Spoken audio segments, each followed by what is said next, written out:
San Francisco, California. Please make some noise for Josh Johnson!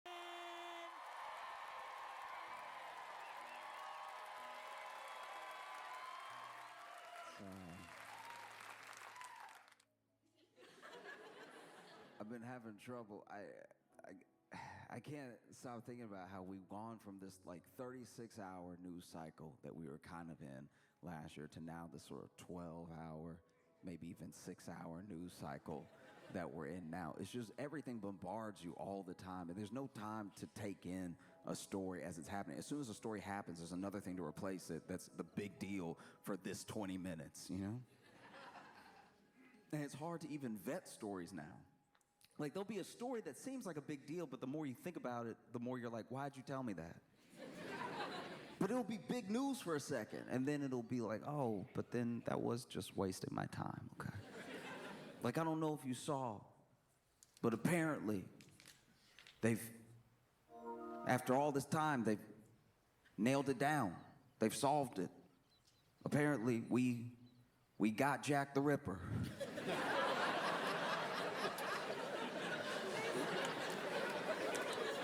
Some would say a little late. Some would definitely say that all the women alive now are worried about the men alive now. But at least we got Jack the Ripper, you know? He eluded us for a while, but he couldn't hide forever. Apparently, some guy claims he nailed it down with some DNA, and after I finished reading it, I was like, yep. Think he got away with it. Because that's the thing, it's like you're inundated with so many different notifications, so many different news stories going down the line. You can't even enjoy the little things that aren't even quite news, but like, remember when a video would be viral for like a whole day? And we'd all share it for like a day. We at least used to have a day. And now there's so much news, you don't get to enjoy anything for like a full day. And not everybody even sees the thing that's dope. Like, this is just me personally, but I've very much been enjoying how terribly these Dove releases have been going at funerals.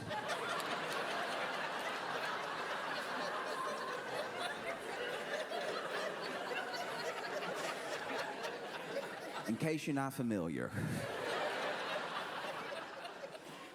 there are some funerals where everybody can't get like a 21-gun salute or anything like that. So they'll do something special, whether the funeral director suggests it or the family wants it, and they'll have these doves. And it depends on how they want to do it for the funeral, right? Some people say some sweet words and they release one dove at a time. Some people say some sort of message, they give a eulogy either at the cemetery or at another special place to the person that passed, and then they release all the doves at one time. But one thing that's been happening consistently is they will stand people in the line and give them the cue to release the dove. And when you see a dove release, it does make you feel something. It's like a powerful thing. I understand why it's such a symbol for people. But the last few videos I've seen, the doves do just sort of die rather than fly away. There's one video that is truly spectacular. It is art to the point where I worried it was a sketch.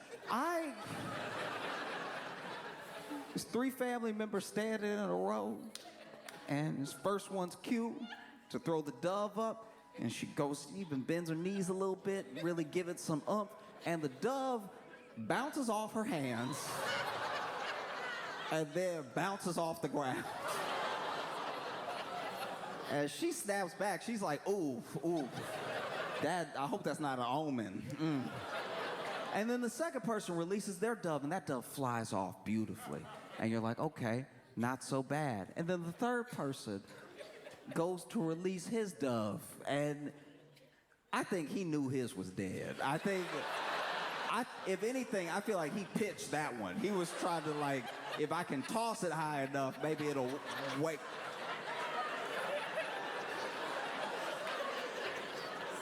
There was another funeral where they were doing dove releases, and they had like 5 people lined up, and they were doing a different like stanza to this poem, and at every break in the stanza they released one of the doves and stuff, and they were getting close to the end. So this I don't know if this woman was number 5 or number 4, but she was whispering at the funeral director the entire time, "He dead."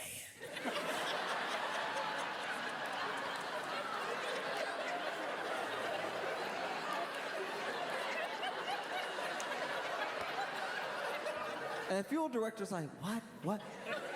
Hand me another one, he dead. And the funeral director's like, that's all I brought. What do you mean that's all you brought? He clearly dead. She's like, funeral director looking at him, trying not to interrupt the beautiful poem that's being read, and he's like, no, he's asleep. He's asleep, he'll wake up, just throw him, he'll wake up. You throw him, he'll wake up. And they released the second picture, and the third picture is right here, and she's like, this is a dead bird in my hand. Don't play with me. Find another bird. And he's like, I swear it's asleep, just throw it. And then the third person throws theirs up, and then they read the poem, and the woman's standing there like,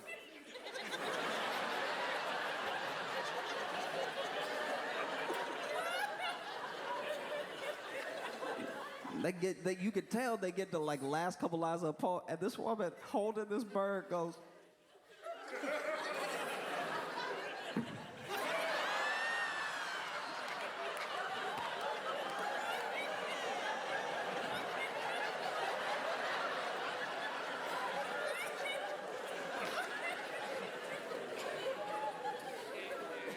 she just tried to like wake bird up, and then they end the poem, everybody looking at her, and the funeral director like, and then sure enough, she go to, and the bird just plopped down.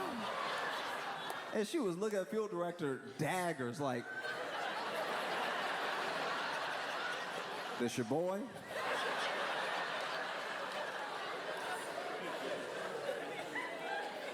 And then the 5th person, their dove fly off, no problem. So everybody got a good dove, except for her. I felt for her. One thing I don't know if everybody thinks about when it comes to those dove releases is where they go. What's next? I don't know anything about this, so I don't know if the dove returns and they just know to go to the funeral director's house or something. I'm assuming they start a new life. Like, I'm assuming the dove gets thrown in the air. It was like, what a beautiful ceremony. I didn't know them, but y'all sent them off right. And then they fly off and try to get things going themselves. I'm just trying to imagine what it would be like to be like a released dove at a Bronx funeral. You're a released dove at a Bronx funeral. And then you land on some roof somewhere. You're like, all right, I guess I gotta get my bearings. And then a pigeon land right behind you, just, what's up, sweet thing? Pigeon just seemed like a very rub the belly bird, It's like, how you doing, huh? Man, you looking fine as hell. No spots or nothing. Hey, you must be new to the city. Let me show you around. I know where the good spots are. But that's the world we're in now, Nothing but news stories, non-stop. Everything's coming at you. We've gone from this 36-hour news cycle to the 12-hour, 6-hour, 4-hour on a really bad day. And you cannot care about everything. You can't, you want to have empathy, and especially when something's big, you want to care about it for as much attention as you feel like it deserves. But then another thing happens, and you're just daisy-chained bad news all the time, or what's supposed to be important news all the time. And so sometimes things fall out of your head because you're like, I can't focus on everything at once, and some things I can't do anything about. you know? And so after a while, you haven't heard about something long enough, you just assume it's been resolved if nobody's talking about it. But nobody's talking about it because there's so many things to talk about. And you also have to measure up how you feel about the world right now with the fact that everyone trying to give you news about the world also wants your money. They want a subscription from you. So they're just inundating you with all this stuff because, like, maybe you'll like news from us, so we'll just keep sending you notifications. Because there's always a lot happening in the world. That's not different. The fact that we have access to it is different. Like, I was thinking about all of this last week. I was just sitting there and thinking to myself, dang, we never did get those astronauts down.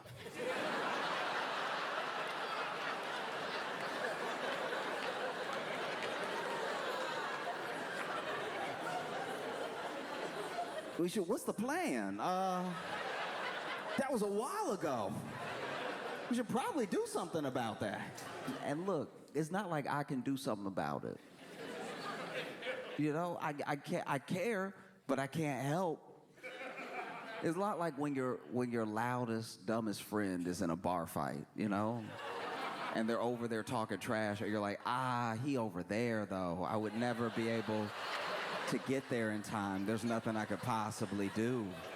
He's kind of on his own, which is a shame. I wish I could help, but he's all the way over there, and that other guy is very big, and no one was talking to me, so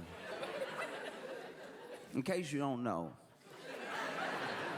in case you missed it, which is understandable, there were two astronauts that went up, Butch and Sonny, and they went up to the International Space Station, and they were the first to, I believe, man this Boeing Starliner. So they went up in this Boeing Starliner, which some would say was a mistake. Because I don't know how many news stories you consumed last year, but Boeing was not having a fantastic year. And Boeing has different divisions, by the way. It's not all one thing. It's one company, but it's not all one thing. Everybody's not working on everything at the same time. So the plane people and the space people aren't necessarily the same, but by and large, as a company, wasn't looking good. You know? And so they went up to the International Space Station with this Boeing Starliner. And I'm not going to act like I understand or know how to do what astronauts do. I don't get it, and I'm glad that they do. Because astronauts, NASA, all of these experiments that they do in space have yielded incredible things for us down here on Earth that you wouldn't necessarily even connect to space. You know, like memory foam, inner ear thermometer, all the times that they've had to solve a problem up there, it's led to us having something dope down here. So keep going to space. I think that that's great. I don't know what you do up there, but all I know is it makes my life better, and I appreciate it, you know? Because everything I know about working in space, I know from the movies. And whenever I see it in the movie, it's just the astronaut outside of the ship with a wrench.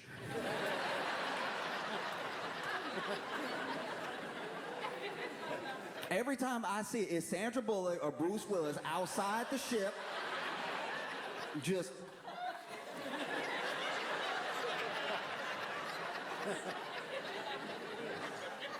I don't know what it is about space that makes screws so loose, but, like, I genuinely assumed that a quarter of being an astronaut was just tightening. I don't know why space is so loose, but it's just you gotta keep it tight all the time. And so they send them up there, and this Boeing Starliner had a bunch of other problems. It had a bunch of other issues on the sort of unmanned tests that they were doing, you know. And so it's very brave of them to even go up there and be doing these experiments and try and make a better world for us, you know. They get up there, and they're supposed to be up there for like 8 days, right? And I don't know if they caught it or it got caught down here, but there were a bunch of problems with the Boeing Starliner. Some of them were helium leaks, because helium is incredibly hard to just capture, just keep it so light, and it's very easy to escape. And then they were worried about the thrusters, And so they were worried about control issues if they were to come down, right?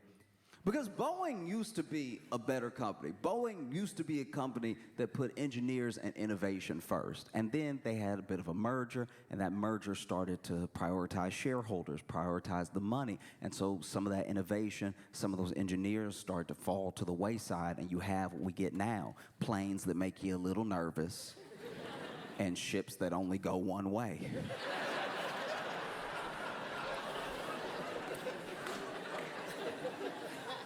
Because, make no mistake, Butch and Sonny are fine in the sense that they are the most seasoned astronauts that we have. You know, Sonny has logged potentially more hours than I think any. She had 322 days in space, and she has logged like 50 hours of spacewalking and everything. She's like a true veteran, and even before that, she was a diver in the Navy, and she piloted combat helicopters. Like, she knows what she's doing. And Butch is the same way. Butch had already been on missions before this. And to be fair, this was going to potentially be one of their last missions. And so for them to go up in space for those 8 days, them getting some extra days, maybe they don't mind. I just am trying to not project how I would feel.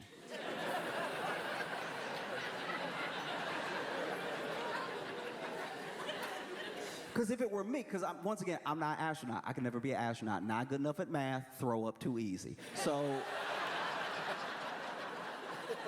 I don't give off astronaut, right? But if it had been me, if I had gone up into space, it was supposed to be 8 days, and then they were like, ooh, that ship, may not be able to send you back down in that ship. I would be like, oh, okay, cool. So when's the next ship coming up?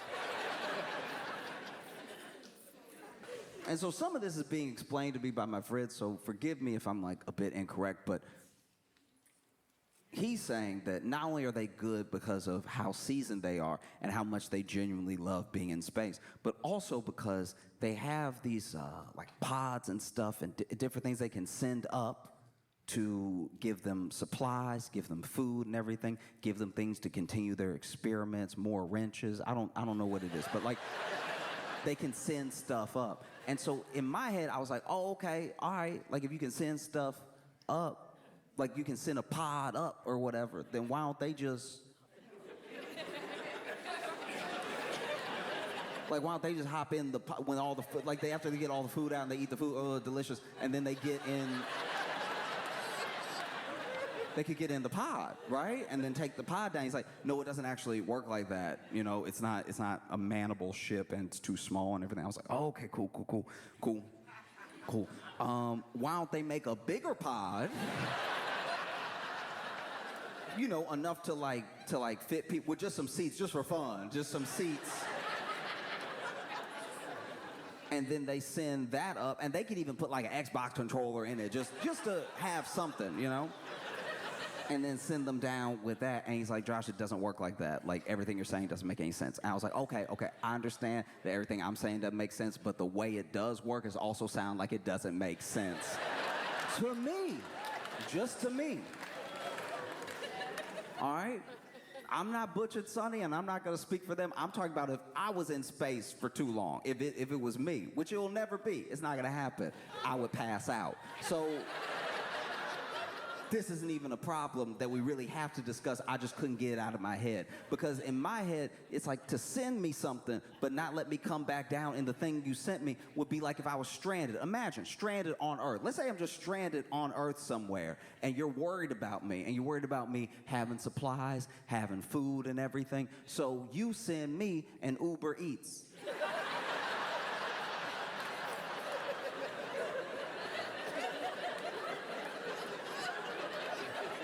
But then you go, no, don't get in the car. Don't get in the car. That's not how this works. This is not a car. This is a burrito car. See, you don't understand rocket science. This is a burrito car. You just try to get in any kind of car you want. That doesn't make sense. Stay there till we come get you with a car.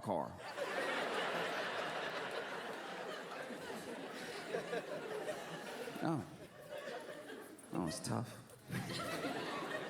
It really is. Because if you read articles and if you listen to interviews with Butch and Sonny, they're not just in great spirits. They, if they're to tell it, are getting all this extra time in space. Space is their passion, it's their happy place. And so it's somewhere where they can go that is unlike where any of us can go. They see a perspective of the earth that most people will never get in person. That's beautiful.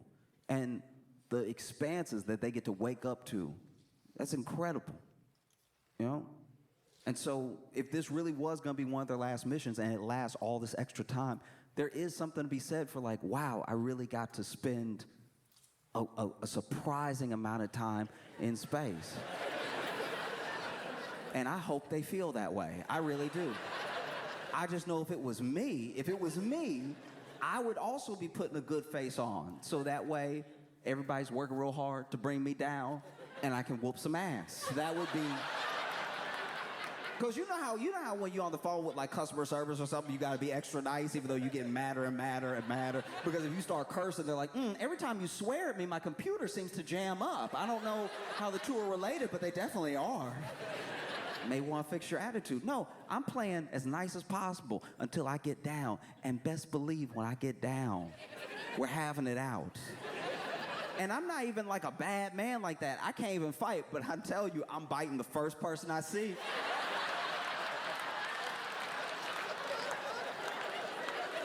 I cannot swing, but best believe I will catch a mouthful of your chin, all right? You leave me up there all this time? What's wrong with you? You must be out of your mind. You got me. Because look, I believe it. I believe that they love being in space, but everybody has a bad day. And I think a bad day in space is an extra bad day. Let's say you wake up, and it's just one of those days. You wake up wrong side of the pod.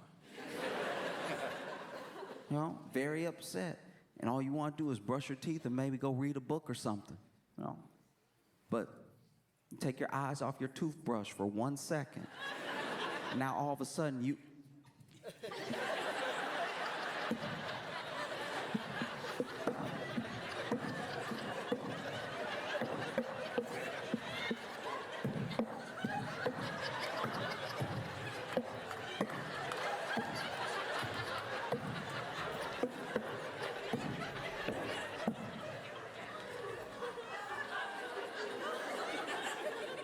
Grab the toothpaste.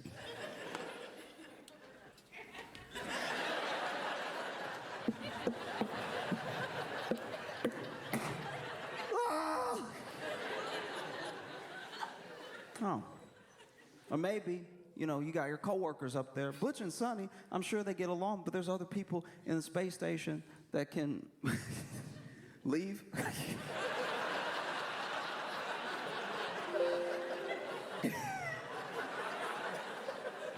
And so I'm sure, you know, you have your disagreements with your coworkers. We all have it. We all have it. You want to storm off. It's very difficult in space. You want to storm off, but it just doesn't hit the same. Because when you storm off, you want everything to be perfect. You want to be loud as you storm off, boom, boom, boom. You know what I mean? You want the feet to be slamming. If you slam a door, you want it to really shake after it slams and everything. You don't get any of that in space. I remember one time I was trying to storm off. I felt like I was in the right, and I was done. I was really angry, and I tried to storm off. But I had a small hole in my shoe, and it had rained the day before. And so I was squeaking as I walked off.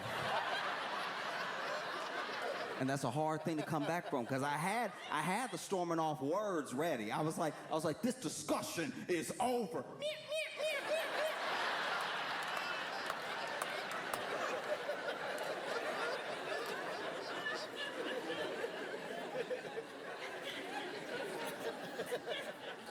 So sure enough, you know, you want to storm off in space. Maybe your coworker's making you mad. And you've had enough of it. You've been up here for, 2 extra months or whatever. You just want to go. So you're like, all right, that's how you feel. That's how you feel? All right, then you know what? You can finish the experiment yourself, because I'm out of here.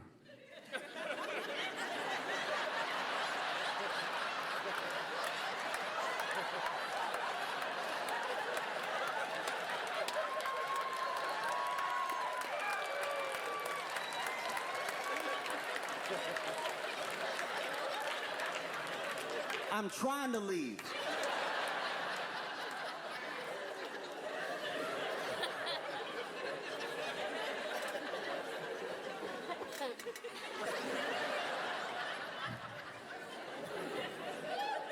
Well, I can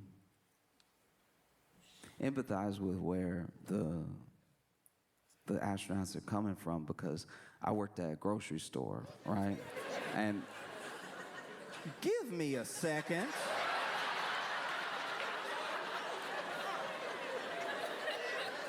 That is wild. In the time I'm talking, I haven't built up enough trust that there's a point that I'm trying to... Y'all are rude. That's wild. Okay. Anyway. I used to work at a grocery store.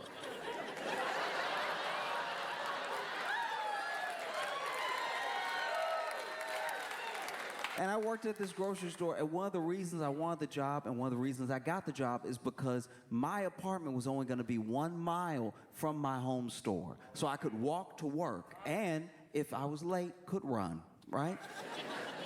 And then sure enough, when you get hired by this particular company, when you work for the company, you don't work just for that one store, you work for the district. And so what they can do is they can put you in different stores if they need to patch up. Maybe somebody quit and they need to patch up some shifts or something like that. And so when I first get hired, I'm willing to go wherever. And I'm only at my home store, but I'm taking up people's shifts. If anybody needs to switch with me or needs me to take their shift, I'm taking it if I can. I'm coming in every time they call me in because somebody called out. I'm actually coming in so much that I get a bunch of overtime, then they get mad at me and tell me to stop. But I was like, you called me, so I'm sorry I didn't self-snitch on the way in that this was hour 48 this week. Like, thought you needed help. And then one day, I get put on a different store, a store that's really far from my apartment. And it was because someone had quit abruptly, and so they needed someone there that week. So it was only supposed to be that week. And I get there. I had never been to this store before, but it's in a bad, it's in a bad, it's in a horrible, it's in a bad, it is in a remarkably unfortunate, it is in a bad neighborhood, okay? And I don't mean bad neighborhoods in like they have crime sometimes. I'm talking about fundamentally everything about this place felt like the worst version of the Twilight Zone. This is the only place I've ever seen on 3 different occasions a rat walk out of the trap. And Tom and Jerry style, like really starting his day, yawning and everything, stretching his legs and stuff, going about his day. And it was one of the big industrial traps. I don't even know what's in those things, but it's supposed to kill rats. And that's where he was chilling. So these are grizzled veteran rats. And I go in the store first day, I'm ringing people up and everything. And this one person comes to my line. She only had 1 item. I scan her protein bar. She pays me, and as she's paying and she's putting the cash in my hand, she leans in a little bit, which was odd. That's not something that you normally do. And then when I'm handing her her change, she says, "Thank you. There's a poop in aisle 5," and then walks out.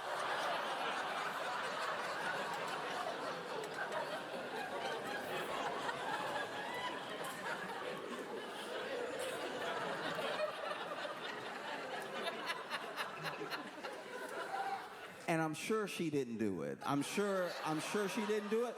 But the way she walked out so quickly, I was like, do you have something to do with this?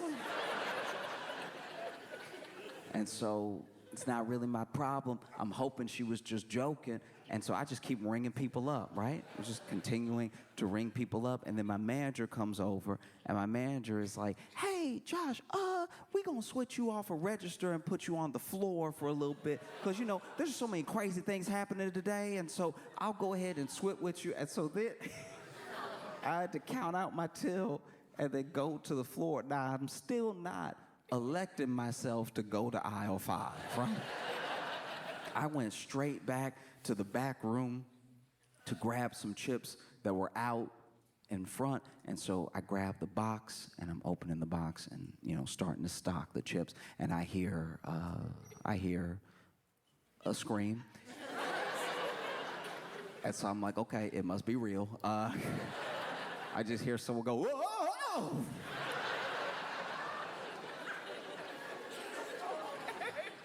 And so then I just keep stocking because I'm like, I don't want that to be part of my life, right? And then I get a tap on the shoulder, and it's my manager. She's like, hey, there's a whole like situation on aisle 5. If you don't mind checking it out real quick. And in my head, I'm like, I thought you were gonna be ringing people up. You just been trying to set me up this whole time, using some very convenient language. And so I walk over to aisle 5, and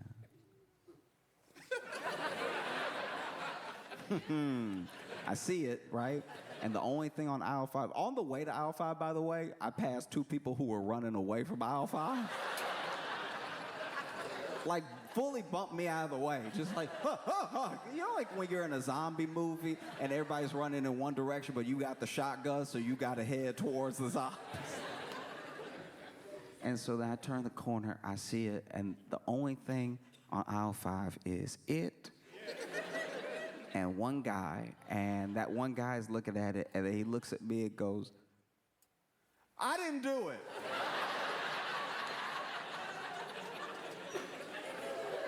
Didn't think you did, dog. Like, I understand you being just as shocked as I am. And so then I go to the back because I don't really know what to do. You know what I mean? Like, this has been laid at my feet, and I don't feel prepared. And so I grab the broom and the dustpan and the kitty litter. And so that I go ahead and like scoop and litter and everything. And that was day 1. That was the first day that I worked at that store. The second day, this older lady walked up to me at the register. I started ringing her up and everything, and she was hitting on me hard.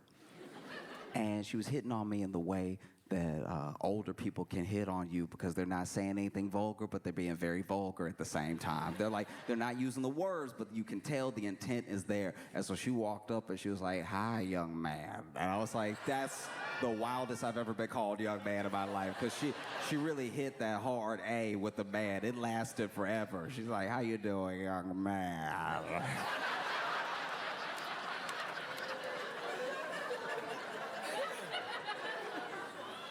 And I'm sitting there like, the name tag says Josh. Like it. And so I'm ringing her up, and she's like, what you doing later? And I was like, oh,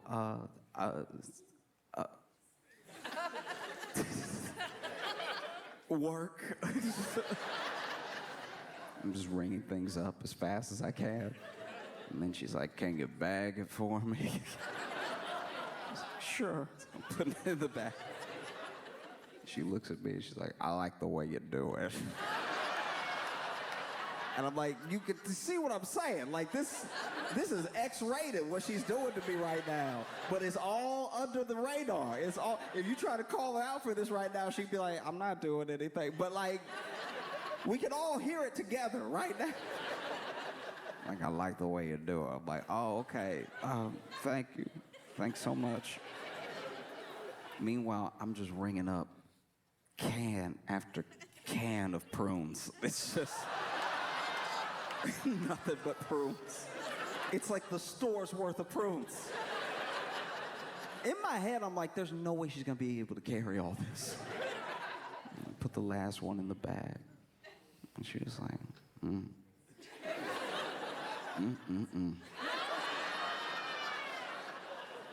I'll see you when I come back. And I've never felt more undressed in my life. It was day 2. And day 3, I was ringing somebody up. My manager walks up and they're like, hey, just so you know, watch that guy over there. You know, turn your head, watch that guy. And she pointed to this dude and she was like, look, we forgot to mention this, but he does come in here periodically. And you just need to watch him because he will eventually start arguing with the cantaloupes.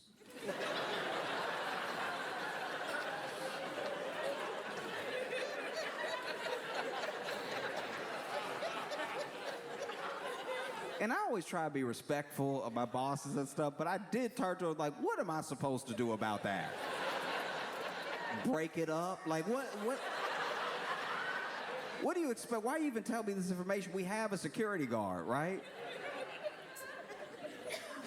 And so I'm bringing people up, and like 5 customers later, I hear in the distance, Don't talk to me like that. and so immediately I turn my head to our security guard. Our security guard, all I see is his back foot walking out of the store. Because we always had security guards on hand because it's a bad neighborhood and everything, but at the same time, they were allowed to take their break whenever they wanted. So then I think he saw the cantaloupe argument breaking out. He was like, that sounds like a great time to have a snack. I'm hearing a snack right now. And so then my manager comes over and she's like, we should go say something. And so we walk over. And this dude's holding this cantaloupe and, you know, letting the cantaloupe have it. And he's like, you always do this. And so I'm like, hey, sir, how you doing? Hello? Hi. And he's not listening to me at all because this is the point in the argument where he got his receipts ready. He's like, no, because last time you said, he's like making all of his really good points and he doesn't want to be interrupted. Right? I was like, hey, could you just keep it down a little bit? You're scaring some of the other customers, right? And this guy was like, oh, I'm sorry. Which I could not have seen coming. This guy goes, oh, I'm so sorry. I didn't mean to get loud. It just, you know how it is.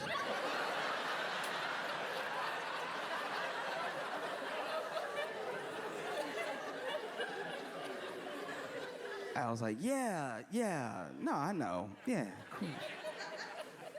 I'll go back to ringing people up, and then like several customers later, maybe 10 customers later, I see this dude in my line, and I start ringing up this one customer slow, because I was like, maybe someone else will finish in time for him to get in another line. I do not want to have a conversation with this dude.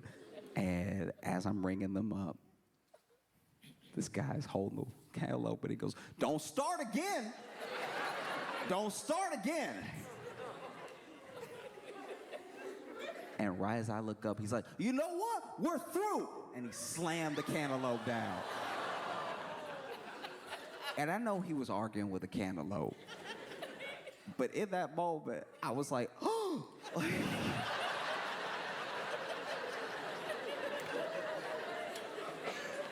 This dude storms out of the store and everything. And I gotta clean the cantaloupe up. And as I'm cleaning up, I'm like, I'm sorry he hurt you.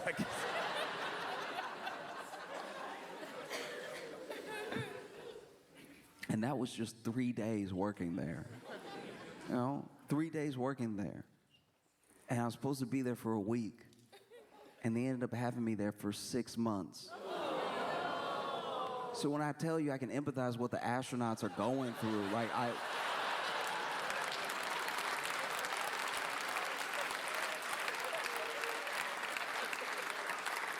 some of y'all should be glad because you didn't believe in me at all. Like, Like some of y'all, as soon as I spoke, you're like, he thinks he's an astronaut. Because even if you love space, even if you love being up there and that's your happy place and everything, which I totally get, and I hope that that's the case. I'm sure if you went up there and they told you it was going to be 8 days, that you probably had plans. It was June of 2024. I'm sure you wanted to do something else before the end of the year besides float. You know, I'm sure they would love to. I'm gonna go out on limb and say it. Probably vote in person. That probably would have been great.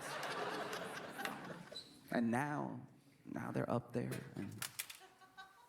And I even saw an article that said that they had initially said it was gonna be February of 2025 when they were able to get them down. They told them that in September. And then it got pushed a little bit more, so to like March of 2025. And then I just saw an article that said that there have been some developments, and they may actually be able to go up there and get them early.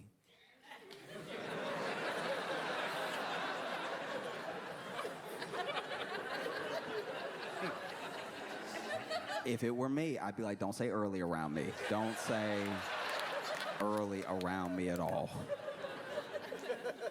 Because Butch and Sonny are up there, and they're going to be returning to a very different Earth. Which might be why they so cool with being left up there. That might be it. They're probably like, nah, I'm good. I'm chilling.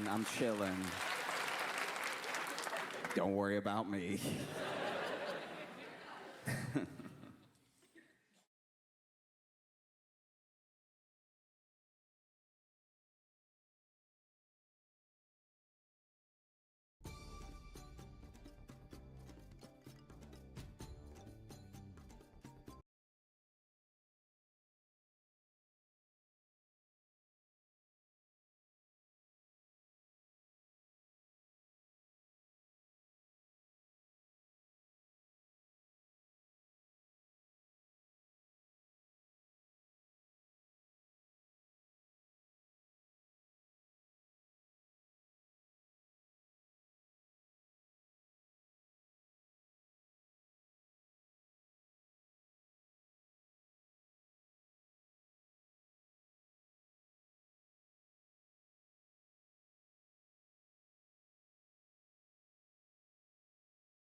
Give it up right now for the one and only Josh Johnson!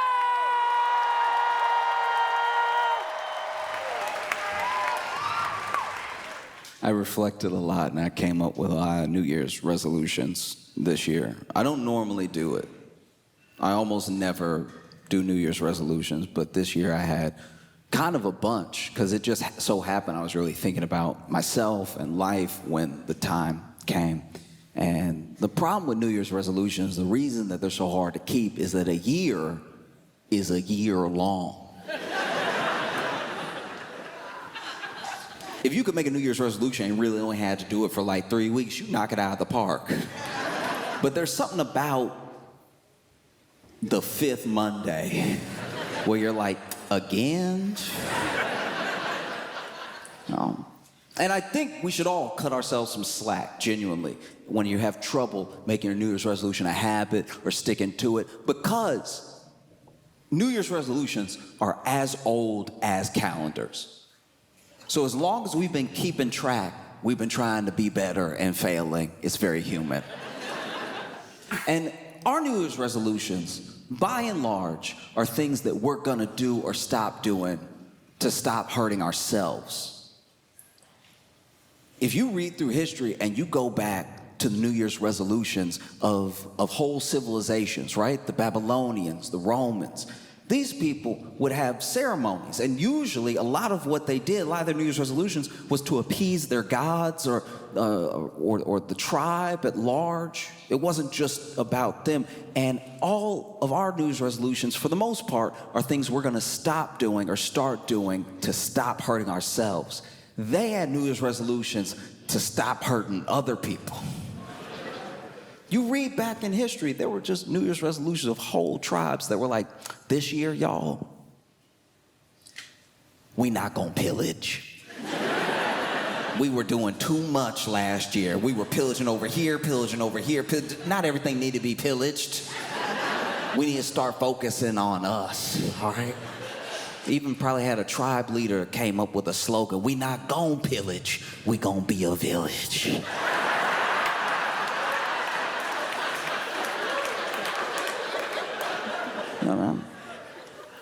No, it's as old as time. And admittedly, there are some modern New Year's resolutions. I do know a few people in my life that have had to make New Year's resolutions to stop hurting other people. You know, it's rare, but it does happen. Like, I had one friend nonchalantly said, you know what, this year, I'm gonna cut less people.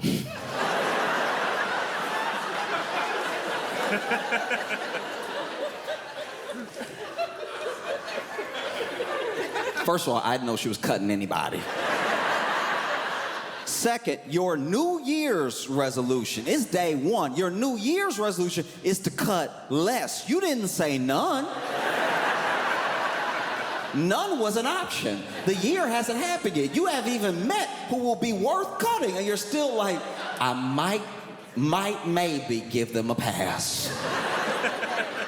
Said, I'm gonna cut less people, and I was like, what do you mean cut less people? They were like, oh, you know how it is. I hate being asked or told if or that I know how something is when I clearly have no idea how it is. Oh, you know how it is. You go out and somebody press you, and next thing you know, you holding the blade on you. It's like, what life do you think I'm leading? What life are you leading? When are you doing this? I had a couple of New Year's resolutions. One of them was to focus on my health, which I'm already regretting.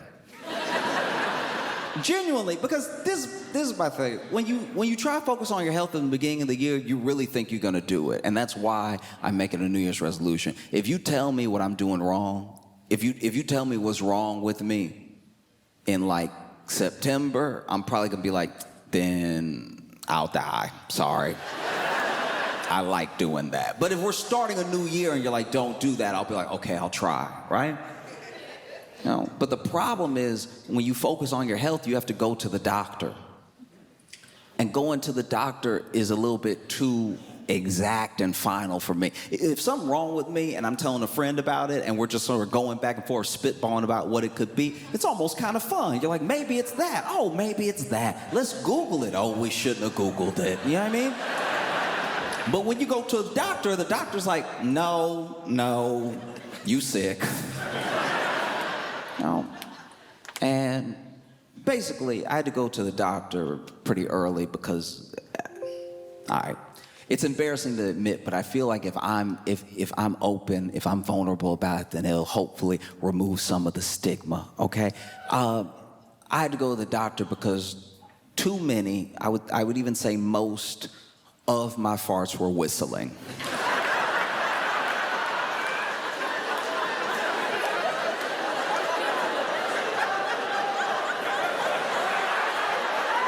Okay, all right. So if you're going through what I'm going through and you hear that laughter, that's why I'm doing this, to try to break through, try to show the normalcy of what was happening to me.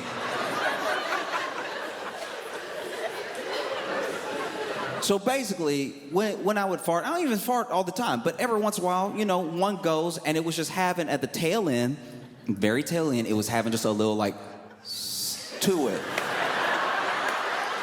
I didn't know where it was coming from. I didn't know why it was happening, but I was hearing it. And I'm not like a musician in that way. I don't know a lot of music theory, but it did seem like a bit of a D sharp to it. Like it had a little bit of that fire alarm, that a little bit of that at the very end, right? And so one day I was walking and I don't even remember the food that I had, but it hit me in the wrong way. And so I sounded like a piccolo. I was walking and my steps were just a little fluty. And I don't know about y'all, but sometimes I walk and listen to music. So I'll have my big old headphones on, they're noise canceling, so I can really enjoy the music and everything. And I knew I had a problem because the cut through it was so high of a pitch, it must have got under the noise canceler. And so I was just walking, and I don't know, once again, about you, but when I'm wearing my headphones, I'm listening to music, and I'm walking, it feels like I can fart however loud I want because I can't hear it, so then it must not be that bad. I know that's not actually how sound works, but it's just kind of what goes through my head while I'm doing it. And I was walking, I just heard a sort of like, do you remember? And I was like, uh-oh, I should probably talk to somebody.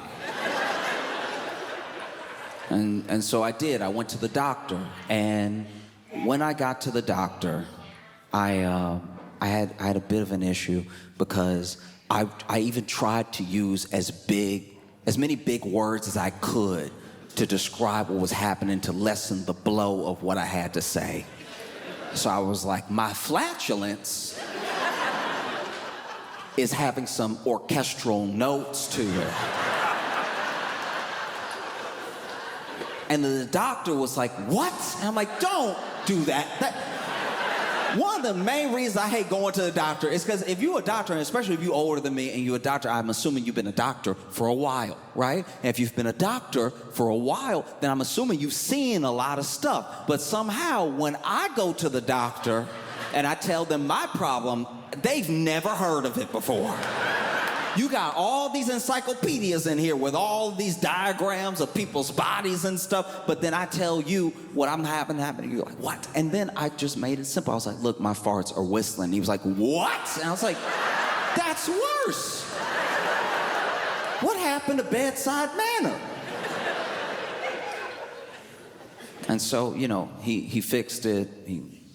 I'm fine now. It doesn't happen anymore. But yeah, basically there was something going on where I had pretty much like overexerted myself, and he explained it better, but I guess my organs were kind of like a Tom and Jerry configuration, and it was just making me whistle at the very end, and then it went back to normal. My second New Year's resolution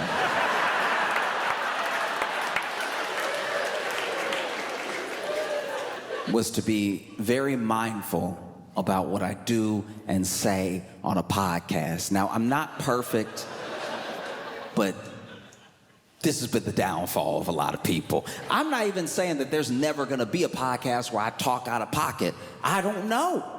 It's just talking. And it's so much talking that along the way, you say something dumb or something that doesn't age well or something that you don't even really think, maybe just talking, right? You get anybody to talk for hours and hours and hours, and eventually they'll say something pretty dumb. So I'm trying to be mindful about what I do and say on a podcast, because when podcasts started, before there was a ton of money in it, it was just one of two things. It was either people who had such a great rapport with each other that listening to them felt like listening with them, like being there with them and just having a party with your friends, and it was an interesting conversation that you felt like you were a part of, right? Or there was a very interesting person, an incredibly interesting person, and then someone had them on their podcast who was a good interviewer, and through giving a good interview, they pulled all of these interesting and beautiful things out of this very interesting person and then gave it to you. And so you either got some sort of education from it or you got some sort of community from it, right? And now podcasts, I think we made too many microphones.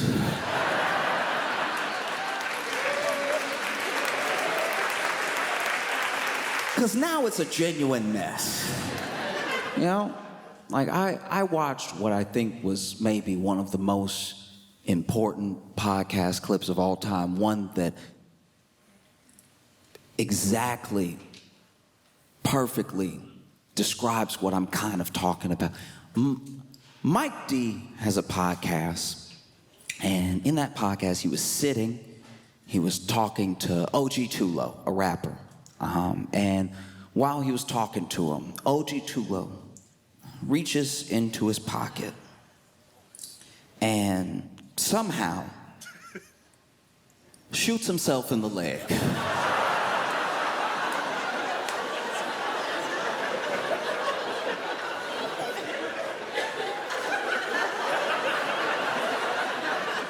I'm encouraging everyone to watch this clip because it's truly one of the most important moments in podcasting ever. I had so many questions when I saw this man shoot himself in the leg. First of all, what gun is little enough? But also, what pocket is big enough? Because you can't see a gun. He's literally got his hand in his pocket, which means there's a gun and his hand in his pocket. How deep are these pockets? They're like optical illusions. This man reaches into his pocket, and I want to be clear here, okay? OG Tulo and Mike D, they weren't having some sort of argument. Mike D wasn't coming at him. It's not like he was reaching in his pocket to grab his gun. If anything, it looked like he was reaching in his pocket for something else. And can I just say, don't put your gun in your pocket. But if you do, make sure your gun is the only thing in that pocket. Please do not put your gun and your keys in your pocket. I'm begging you not to put your gun and your phone in your pocket. Because this man looks like he's trying to move the gun. When you rewatch it, I've watched it 2,000 times. It looked like he's trying to move the gun out the way to get something else. And I'm telling you, it's not worth it to have your gun and your gum in the same pocket. This dude reaches into his pocket. Bam! And then Mike D, who's sitting across from him, Mike D goes, "Who shot who?"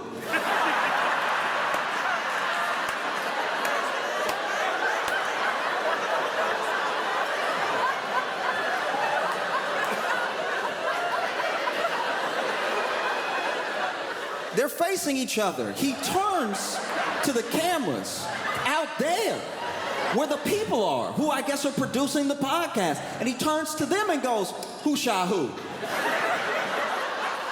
Somebody got shot? Sir, how often are people shooting each other at your studio for the first question to be, "Who shot who?" He didn't say who shot who as in like, "Oh no, a gun went off." He turned as if to say, "Y'all, we are trying to do something."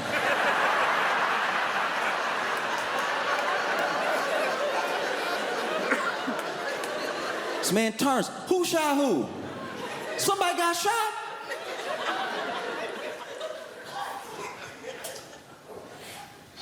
When you look for the clip, OG2 now that's O, letter O, G, letter G, we're capital letters, the number 2, like an email, OG2low, right?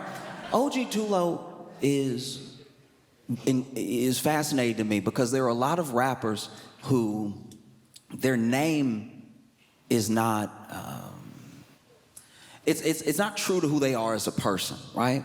But to his credit, OG2low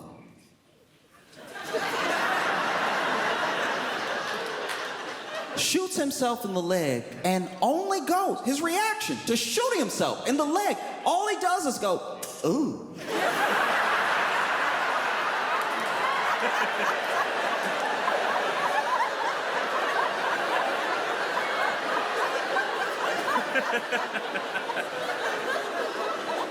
This man doesn't cry, he doesn't freak out, he just makes the face you make when you drop a casserole, just, ooh. You know the face you make when you get caught coming home after curfew, you in the dark, you think you made it, then the lights come on and you're like, ooh. He makes the face you make when there's like 2 people arguing out in the world and you don't know either one, but then one of them is like, that's why I took your man. Ooh. This man simply goes, ooh. And then a person behind the camera calls out and goes, Low, you good?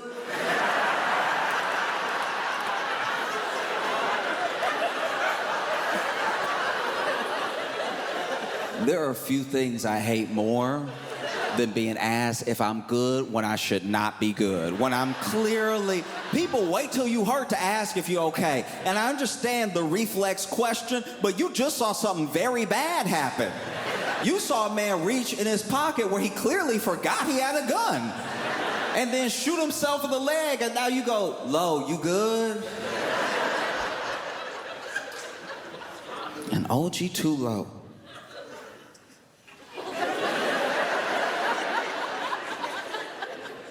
simply says, I think.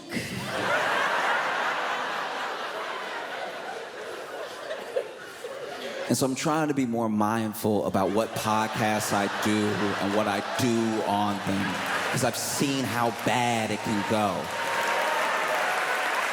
You know?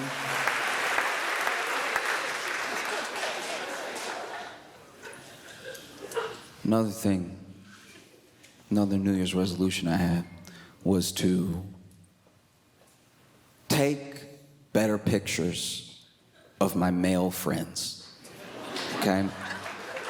As men, we gotta start taking better pictures. This is rough. We wonder why it's a struggle out here, but I'm telling you, I know good men.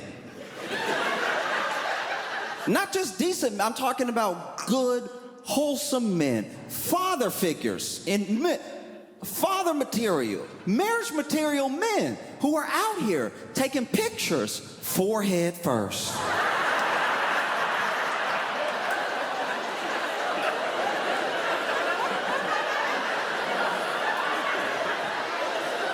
I'm talking about forehead presented, forehead shiny, optical illusion, forehead forward. I don't even know how you get that angle. Did you put the camera on your head? You know, because that's what happens. As a man, you don't get that many good pictures taken of you by other dudes. You know? And then you post it because it's one of the only good pictures you have. You want to go on a dating site, you want to meet people, you go ahead and you post the pictures you have of yourself because what you have is what you have. And then you put that out into the world and you wonder why there aren't many bites. There aren't a ton of bites because when people are scrolling through your pictures, you look blurry. You look like if they met you, you would only be a memory, you know? You know what I'm talking about? You know that wave look when it's like, it's almost a good picture, but there's that movement at the end, so you're a little blurry on one side? Will she be dating a ghost? Who knows? got to start taking better pictures of each other's men. And I know it's hard. I know it feels weird to like take, because women are so good at doing it for each other. They'll take incredible pictures of each other. It won't even be picture day. It'll just be some good lighting in a random place. And they'll be like, hold up, stop. Let me get you. No. Pose, quick. Yep, see, this is good. You know? It's tough. We don't try enough. We don't try. Even if you muster up the courage as a man to know that you look good that day, and you ask your boy to take a picture of you, as men, we get too uncomfortable trying to make each other look good.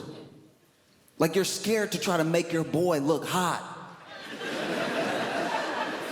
Even if you're looking good, bona fide, looking good, anybody can see it. You're dressed well, shaved, everything, right? And then you hand the phone to your boy. He's like, got it. That's not helpful. You didn't get it. You didn't get it. That's why when I post the picture, I look like smoke. Because you were so uncomfortable, you couldn't stop, let the phone rest for a sec. The phone didn't even get to adjust. Do you know the technology we have in our pockets? And the phone was like, I didn't get that at all.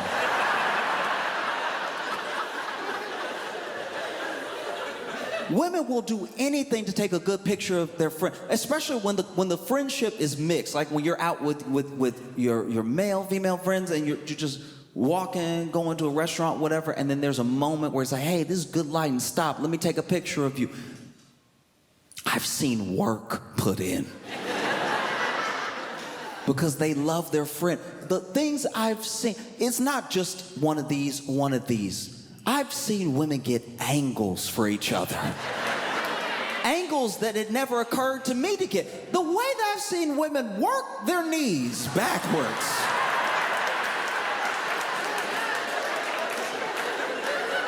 No, you be still, I'm good. You be still. That's it right there, that's it.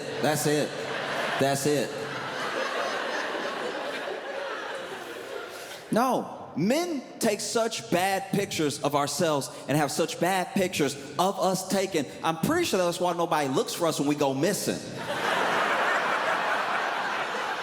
Be honest right now. If there is a man that goes missing, if they even put his picture on the local news,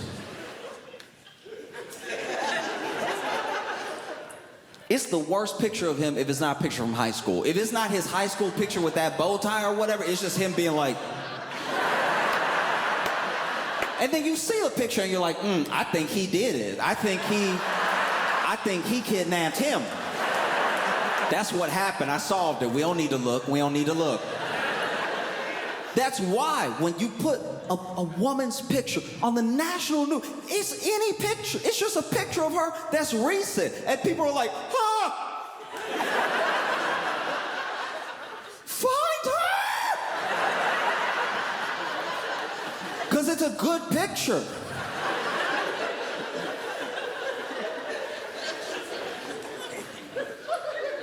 Another New Year's resolution that I made was to start making, how do I put this? I want to start having manlier mannerisms. The entire time I've been alive, I've just been moving the way I move because it's what feels natural to me in the moment, but I'm seeing every once in a while there'll be someone that comes into my life that shows me that actually, maybe not this way. When I was young, I was working this job, and there was a dude on the job who was he was in prison, and he was on work release. And he took me under his wing and was trying to teach me how to be more of a man. I didn't ask him to, but I also didn't really know how to take up for myself, so... I would do little things, and he would try to correct those things for me, right? And I remember one time I walked in the room, and it was pretty stinky. And because it was stinky, I tried to waft, in front of my face, like waft, like you would when it stinks. You're like, ooh, it's stinky, right?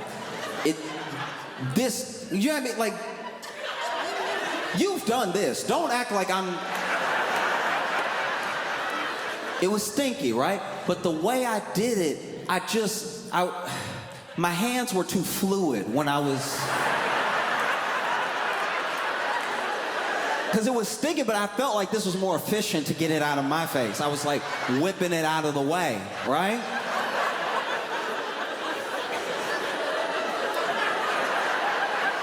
And he saw me and he was like, stop doing that. And I'm like, what? Why? And he's like, your hand looked like a whisper, dog.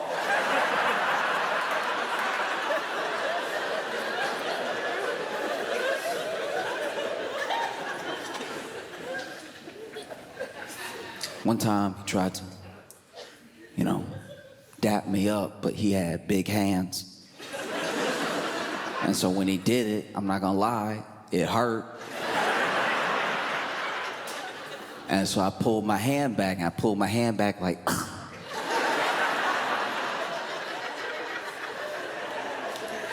And he was like, don't do that. And I'm like, what should I do then? He's like, I don't know, but not that. The worst one was, people talk about fight or flight, and people often don't talk about freeze, which is what I did in this particular situation. This dude had been on work release, right?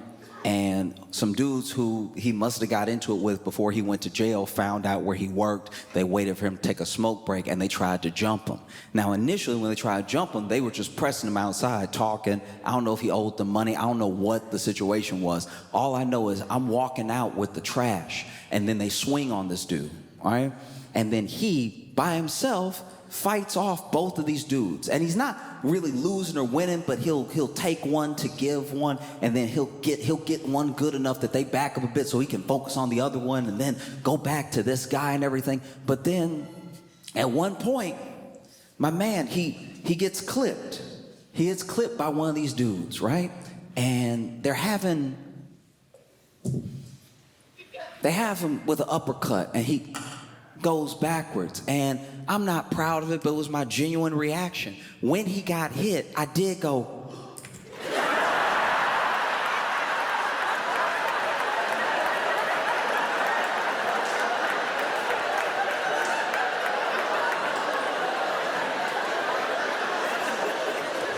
Because apparently I touched my cheeks when I gasped. I didn't know that about me either, but nothing had happened to make me gasp in a long time. So when it happened, I was like, oh. And people look at you different. When you do like a full Macaulay Culkin, when you hit them with the Macaulay, with the...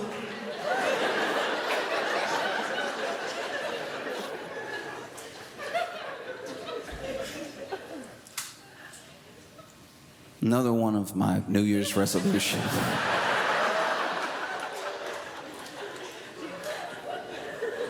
is to take a break from Facebook Marketplace.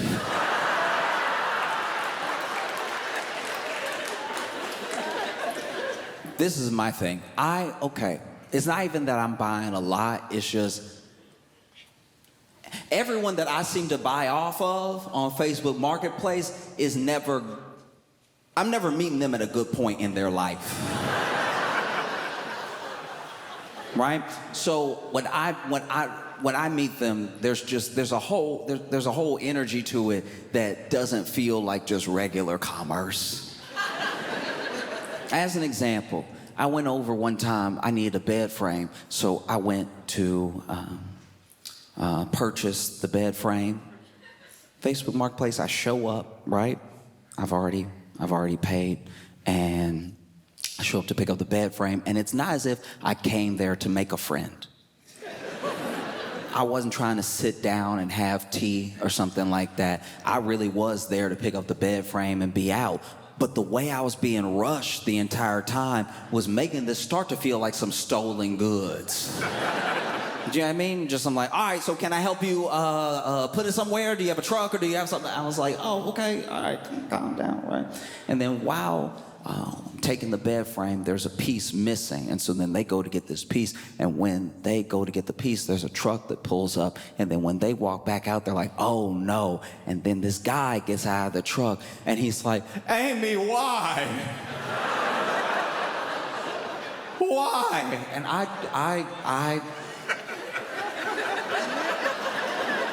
I'm just here for the bed frame. He's like, Amy, why? And she's like, I told you why. I'm done with you. I'm done. I'm sick of it. I'm sick of everything that you do. I've given you so many chances. And now she is yelling over my shoulder. Like I'm here. I'm where I am now. She's right here yelling at him who's behind me going, why? So I am kind of like this child of divorce in this moment.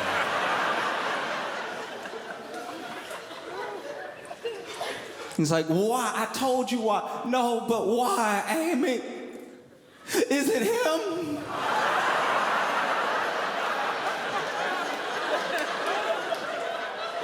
And I can honestly tell you right now, it didn't look like it would be me, because when he said, is it him, I went, huh?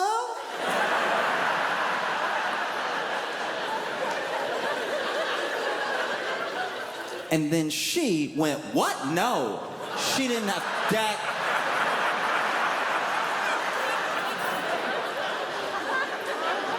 Now I'm looking at both of them like, huh?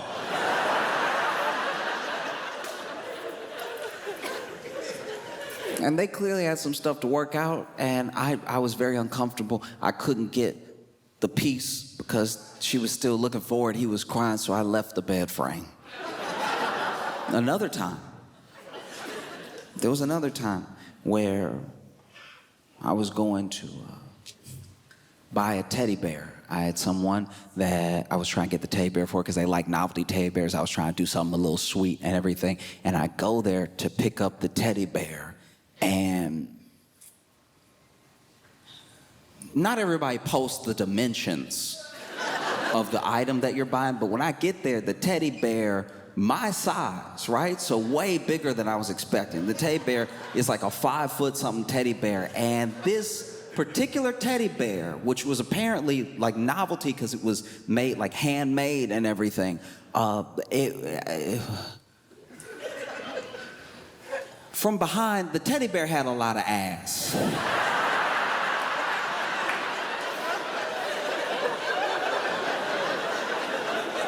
Like a twerkable amount of ass. Like it was cheeky. And so, you know, I'm trying to pick it up and it weighs a man. And so I was like, okay, maybe not. Because now, even if I give this as a gift, 1, it's too big, and 2, I'm gonna have to explain what's happening back here.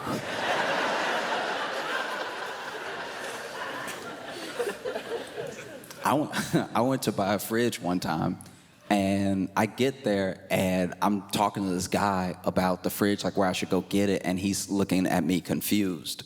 And he's standing right outside of the address that I was given, and he sounded all confused, and then he tells me he's there to buy a fridge. And then homeboy opens the door and basically invited us both to go ahead and haggle in person over the fridge. I was like, that's insane. We had a price. We had a price that we agreed on, and the other guy was like 55. And I was like, you're not helping our case at all. You're not a good negotiator. I went to buy a couch. This should have been plain and simple. You're moving, I need a couch, you need to get rid of a couch, we're done. I show up, even had the truck ready because I've known from before, you gotta have the getaway vehicle in tow. And sure enough, pull up, you know, we're carrying out the couch in pieces, cushions first, also like that, trying to get the couch lifted up out the door and stuff. And this man who is selling the couch keeps trying to upsell me on dolls that he made himself. And you can tell. He made these like knockoff porcelain Cabbage Patch dolls which already freaking looking to begin with. They already look at you, no matter where you are in the room, they got eyes on you. And then he made it so he stuffed them a little bit and then he put a button on it. And when you put the button on it, it was supposed to cry. Like, you know, the way that you buy it, it's wham, okay, hold the baby, right. Except he must have recorded the cry. Because this doll's cry was haunting. You press the button on this doll to cry, because he did it, no one asked him to. Trying to upsell us on these dolls while we trying to lift a couch that is apparently made out of lead, because we cannot get it up. Meanwhile, he not helping, presses the button on the doll, and the doll, instead of a wham, wham, it gives a cry that screams 1800s horror movie. This doll presses the button, this doll goes, ah!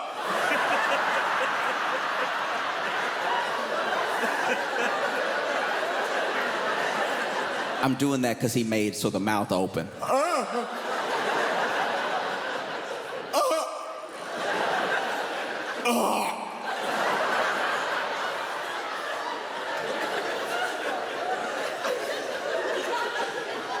I was so genuinely terrified that I left the couch.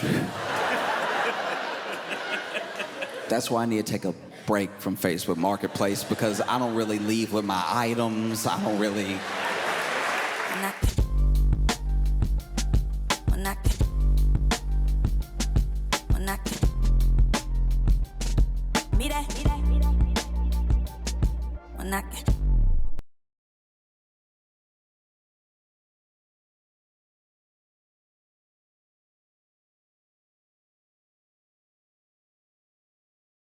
Hey everybody, we're at Helium Comedy Club in Portland, Oregon. Logan went and got a novelty soda for us to try. So we're gonna have some, see what it's like before I go up.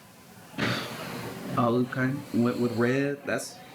Okay. Ooh, yeah. Oh, look. They'll either blood or kidneys. Or kidneys? Oh, wait, no, this does sting. Where my ears ring. Okay, you all right? Make some noise for Josh Johnson! I didn't know that we just wouldn't care anymore. I thought, it's weird sometimes, as much news as I read and I watch, that sometimes there's a thing that you think, just in your head, maybe it's because of what matters to you, you're like, oh, this is gonna be huge. You'll see a thing, whatever it is, and you'll be like, this is the thing that's gonna wake people up or freak people out, or no one's gonna be able to stop talking about it, right? Different for all of us. But then, I don't know if this is a universal experience, but I think it is. Eventually, you get disappointed. You realize, like, oh, wow, this isn't as big of a story as it should be. People don't care as much as they should. Like, everyone's moved on, even though the thing isn't resolved. That's wild. And I didn't know that we would just stop caring about the drones that are flying over Jersey. Like, that seems... Y'all, that seems like a big deal, and we just sort of let it go. Right? They still up there. Like, it's I guess they don't need batteries, because they are still... It's wild. There are drones that were flying over Jersey, and they're loud. They're very high up, but they are so loud that people compare them to helicopters, and they've been flying over Jersey for a while now. And, you know, we all kind of thought, okay, they'll tell us what that is eventually. Someone will know. Someone has to know. Because at first people thought it was kids. And then when they said that the drones were like 6 feet wide, they were like, maybe they're rich kids. Maybe it's like... And then people... and then people start coming up with theories, because it was so loud, it was so disruptive, it's over like residential areas, it was so random and everything, that people asked the government. The government came out and they were like, don't worry about it.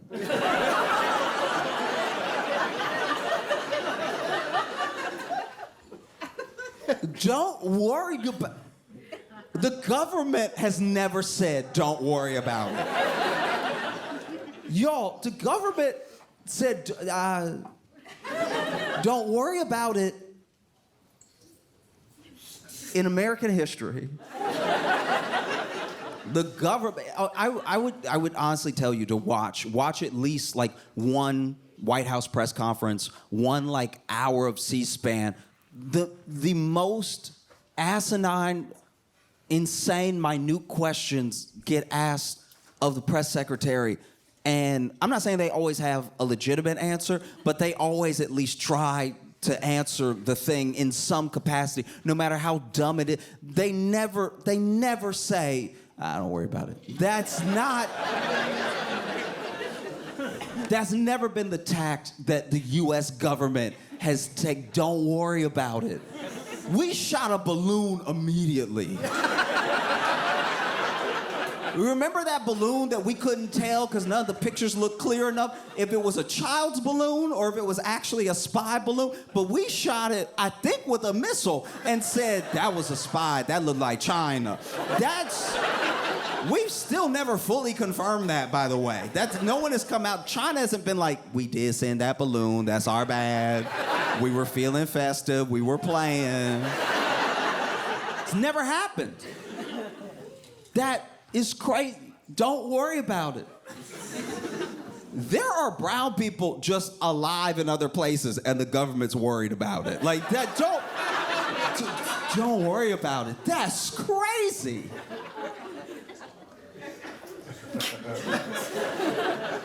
So then people started to come up with their own theories, you know?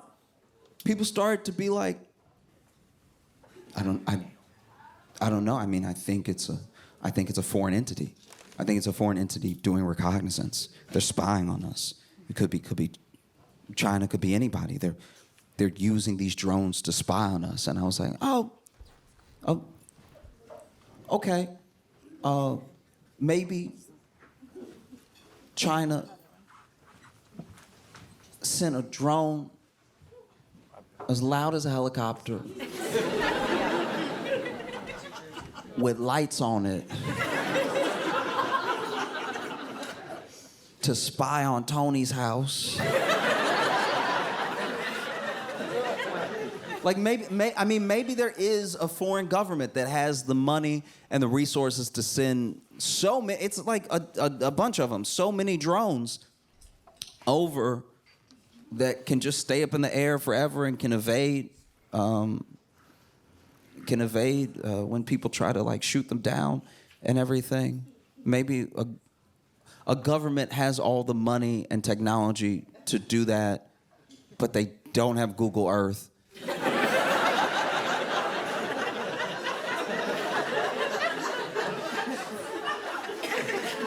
Maybe. And some people think that's very dumb. Some people think, that what an idiot. Who would think that? But you know what it's not dumber than?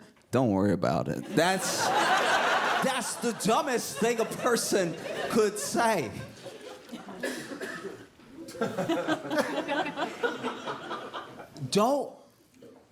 I want to make sure we all understand that. Don't worry about it. Y'all, I am so scared the government is out of money.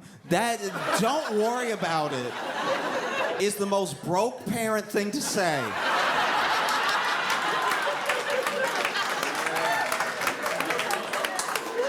Yo, don't worry about it. When I was a kid, my dad drove, I think it was a 92 Corsica. And if you don't know what a Corsica is, you're doing great. Don't worry about it.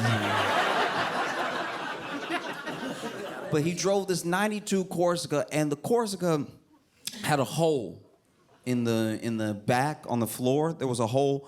And one day I just went ahead and said something. I was like, "Hey, Dad, I know that you drive and I'm back here, so you up there a lot and I'm back here a lot. So you probably didn't know what was." I'm just letting you know what's going on back here because you always up there and I'm always back here.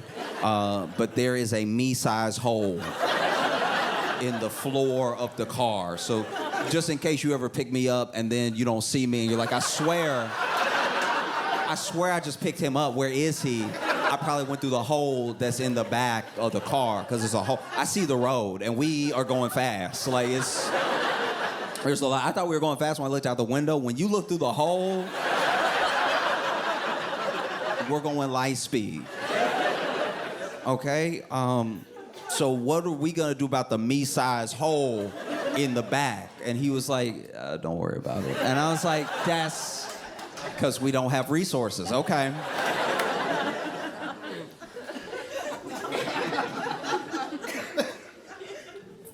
I had a babysitter one time that was making me some dinner, and you know, I don't know. I'm assuming that the babysitter could only cook what we had in the pantry, and I don't know what the ingredients were, but then when I was served the dish. You ever had something where you're like, should this be on a plate or in a bowl?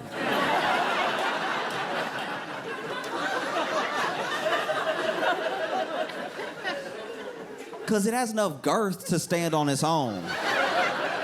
But it's soupy enough to need some collection, to need some guidance as a dish on where to be, you know? And so I asked my babysitter, I was like, what is this? And she was like, don't worry about it. And I was like, oh,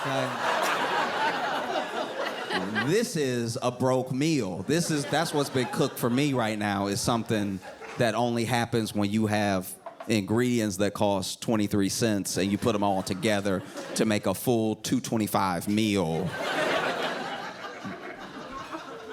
The only thing that you did to cook it was add heat, but you didn't cook. It's all hot. Broke ingredients together on a plate that should be a bowl. Because there's a lot of water running off the side. But don't worry about it, all right? Okay. You know? I remember one time my shoulder was popping a lot. It was like just and like I was like kind of a gangly kid to begin with. So like I don't know what I did, but it was just popping all the time. And I was like, "Hey, Dad, my shoulder is can you hear it? It's popping a lot. It's like popcorn. It's like it's going a lot. Like, does this ever happen to you?" And he was like, "No." I was like, "Should we go to like a doctor or something? Because like I just want to know, is it bad? It doesn't hurt, but it is popping a lot. It's moving. It doesn't want to be my shoulder anymore. Like it's moving all up in there while being kind of still, but like it's not pop. It doesn't hurt, but it's a lot of movement." And my dad was like, "Don't worry about it." And to this day, my shoulder pops quite a bit. So when the government tells you don't worry about it, it makes you worry about that specific thing. There are some people that think it's aliens. They think that is aliens that are trying to make contact and bolder than ever letting us know that they're here, that they're visiting. And okay. I don't think it's aliens because I just don't know if aliens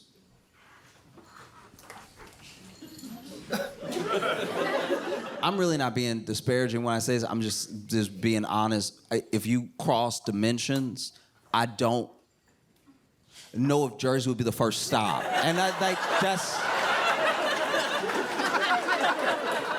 And I know people from Jersey, and they will tell you if I cross dimensions, I'm probably hitting up, Cairo. I mean, I'm hitting up someplace that's a bit more exotic, But mostly I just hope it's not aliens.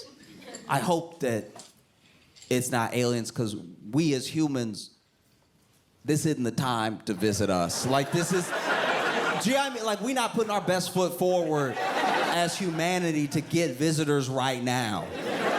Do you know what I mean? Like aliens coming to see us now would be the equivalent of me coming to see you at 4 a.m. It's like you're just not at your best. You like kind of have morning breath, but kind of not. Like it's bad.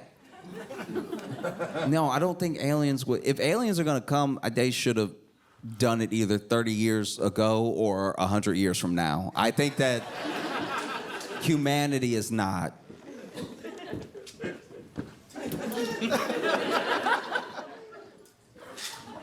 We're not good for visiting right now. Yeah, I mean, like it.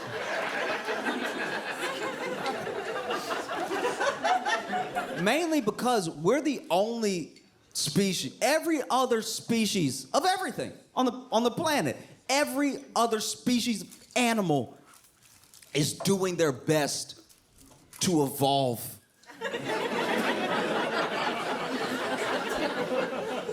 They're trying to go in the direction that forwards the species that, do you know what I mean? That they will still be around, hopefully. In spite of us, by the way. They're doing everything that they can to still be. Frogs! Frogs have the sense. There will be a frog off by itself doing something weird that the other frogs are like, don't go over there. Don't, like, that's not gonna help. That's not helpful at all. And the frog will be doing something like jumping upside down or whatever, like just bouncing upside down over and over again. And the other frogs are like, don't mess with that. Because they know it doesn't help. They don't look at that frog and go, he just asking questions. Like,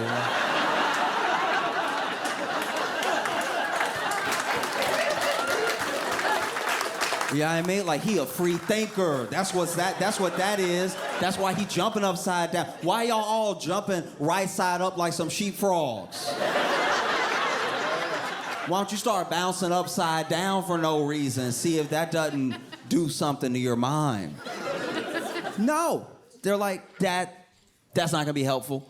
And let's all just kind of get that out of the gene pool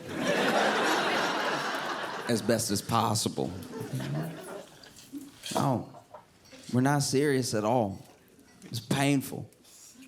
Genuine. And I'm not just talking about like Americans, by the way. Like we're so self-referential sometimes that it's like any critique of humanity sometimes sounds like I'm just critiquing the. I'm talking about people, all of us, planet Earth, all of us. We're not doing the things that would take to make a better world for us. You know, everywhere you go, it's happening. I don't know if you was seen it. It was in Peru. In Peru, there was a drug bust. There was a drug bust where the national police raided this drug house, and who knows if it was like a crack house or a drug warehouse or a kingpin's lair or whatever, but it's where the drugs were. And the head cop, top cop that's leading the charge, leading the raid, led the raid dressed as the Grinch.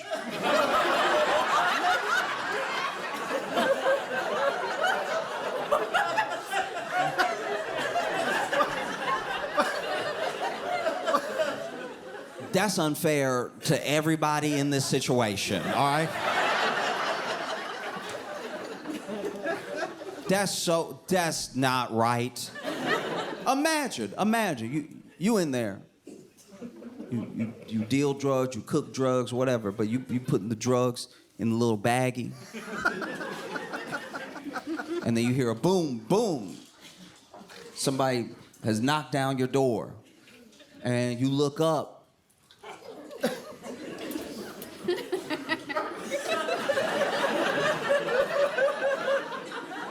And it's the Grinch. And you think to yourself, actually, you know what? Actually, I do have a sinus infection. No, I do have a sinus infection. I have a sinus infection, and I've been blowing my nose all day, and I've been, like, taking the Mucinex and everything, but, like, I have a sinus infection, and then, you know, my nose has been a little runny, too, and then when it's runny, you don't want to gross out your coworkers and everything, and so you do a little, and I must have, what we making, because that's the only way that it makes sense. that the Grinch and the police are here together at the same time. I must have accidentally did what we doing in here to be seeing the Grinch and the police at the same time. Because he didn't just run up in there as the Grinch. This dude, he had the battering ram, and then he goes in. After they break down the door, he goes in and then dropped the battering ram too. Unarmed, just came in character like the Grinch. This man came in high knees, just...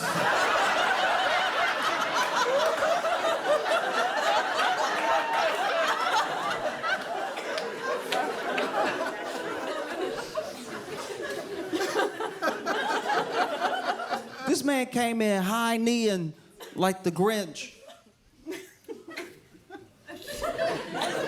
That's unfair to the police officers doing the raid, because imagine you about to raid this house, right? And you don't know what could be in there. If they got drugs in there, they might got money in there. And if they have money in there, then they probably got some weapons in there to protect that money, protect those drugs from other gang members or just from the police, right? So you are about to risk your life going in. You fit it up. You have the AR-15 and everything. You getting ready to go. But then ahead of you,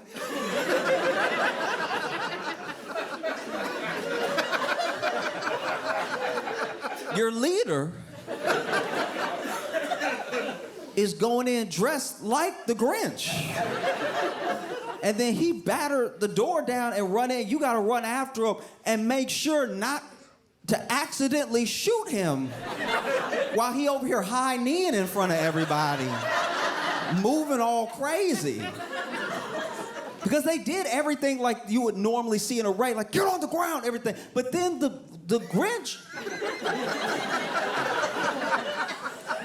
Sometimes people try to get in character, and I don't think they understand the character, because I need to listen to it again, admittedly, but I swear he was making noises that the Grinch doesn't make. So then they were like, get on the ground, get on the, and then he was like, it's like, that's not in there though. That's not in the movie. That's not in the book. What is that? That's not, you're not even speaking Spanish or anything. Just, it's like...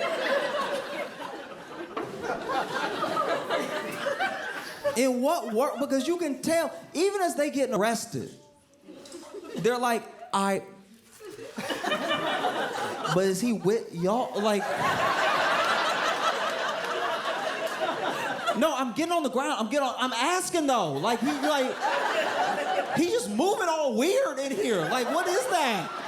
I'm getting on the ground. I'm just saying.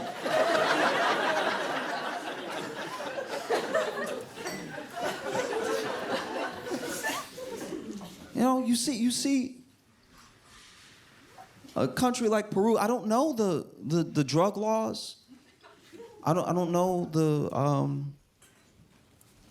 the sentences that crimes like that carry, but I can tell you honestly right now that they subjected those people to cruel and unusual punishment because they caught them, right? And then I think the three main ones, they made them take their mug shot with the Grinch. And it's like...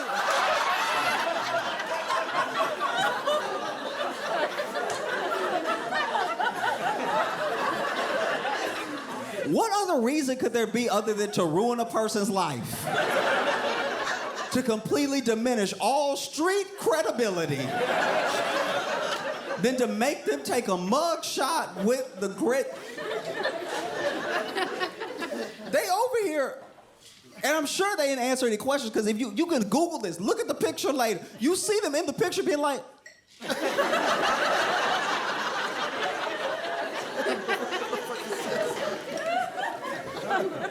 Like, why he over here? Like, the police never take a picture with us. It's three of them lined up holding. And then the Grinch over here taking pose.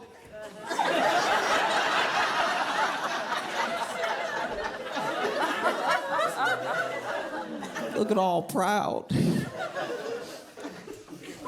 Because it seems very dangerous to like go in there, battering ram, and run up in there as the Grinch, but maybe it's not. Maybe he knew that if you run up in there as the Grinch, people so confused that they don't fire right away. They literally like...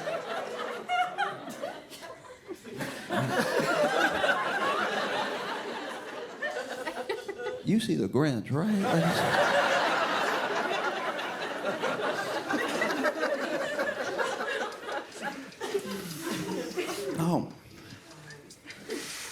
No, we're not a serious people. Not at all. No.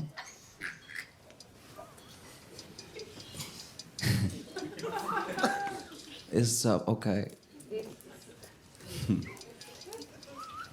I've been very excited to come back to Portland because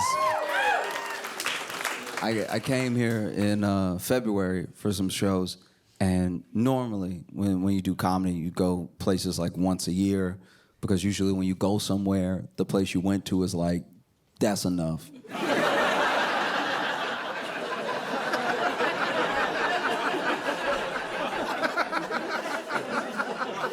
We get it. We get what you do. Give us some time. But I was able to come back, so soon, and I love being here. I love doing shows here and everything. I love coming to Portland because y'all don't wait. You hit people at Portland as soon as they land. Like it's like.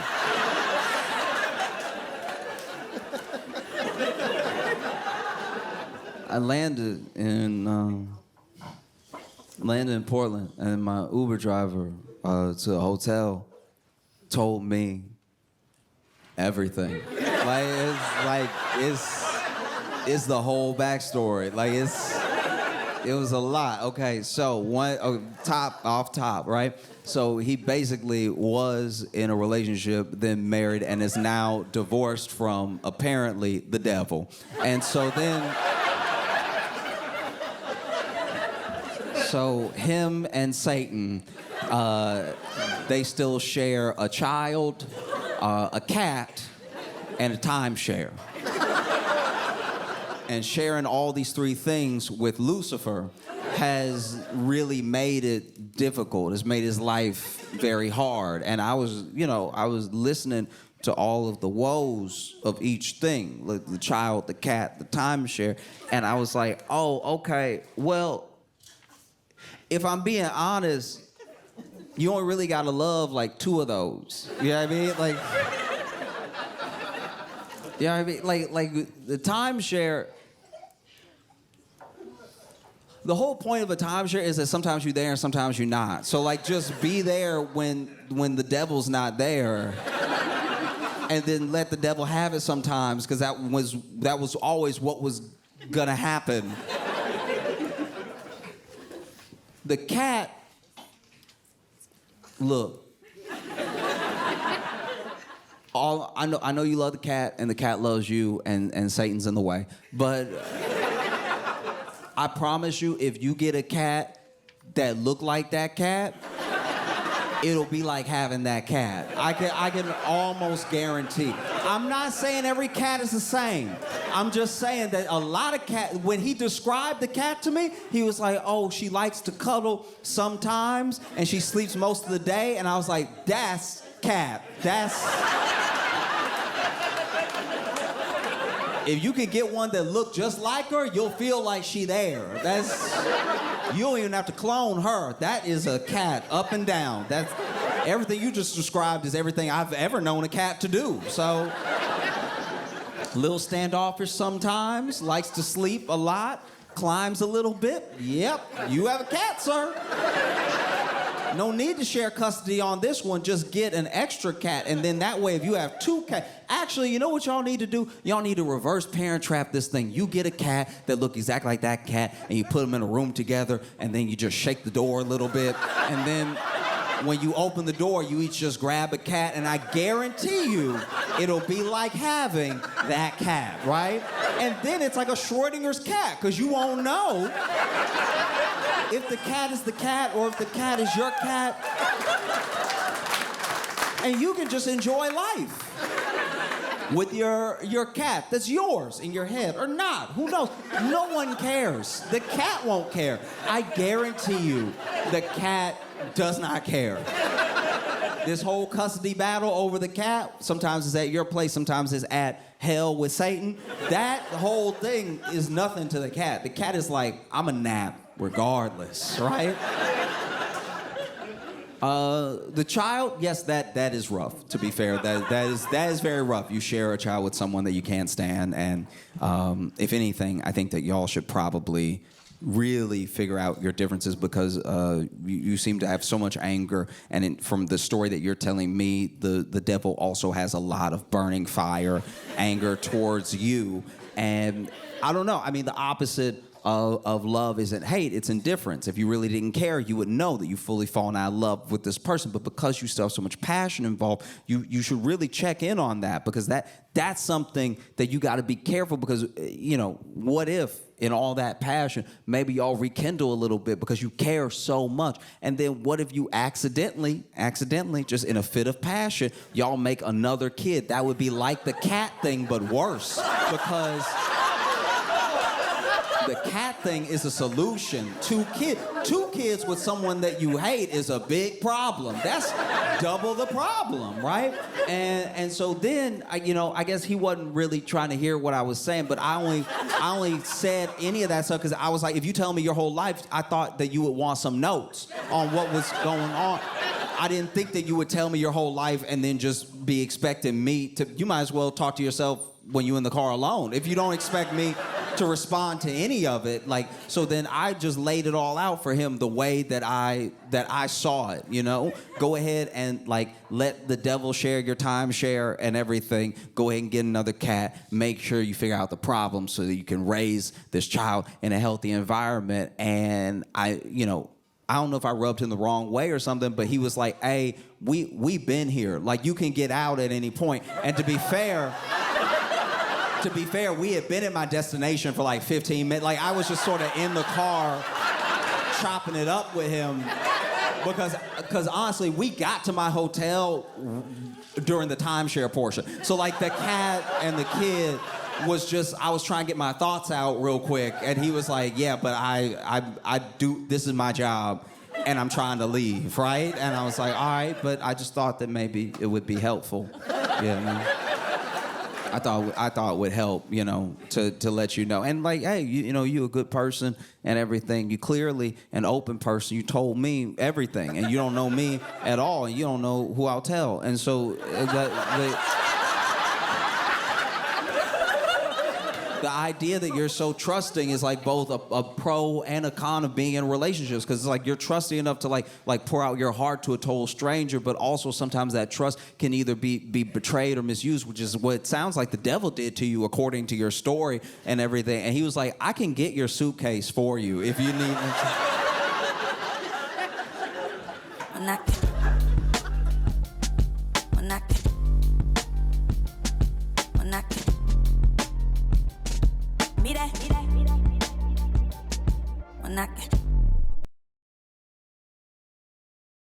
I saw that in D.C., the 911 operators are what? Oh my God! Y'all don't even know what I was gonna say. What's happening? Oh my God! Trust me, this is gonna go somewhere good. Just let me do the show. Oh my God. For a split second, I was like, are y'all gonna come up here? This feels like the last thing Chris Rock saw before it's just the 22 of you just, Wow, okay, all right. Well, 911. they're basically starting a program where 911 operators are going to get $800 if they go to all of their shifts, right? If they don't call out, if they don't miss a shift. And I didn't know that this was that much of a problem, right? Because when you think about it, 911 is a pretty hard job to call out of.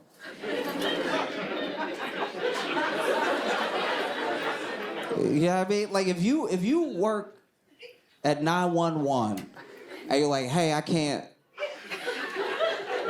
come in today, and they're like, why? And you're like, oh, it's an emergency. It's like,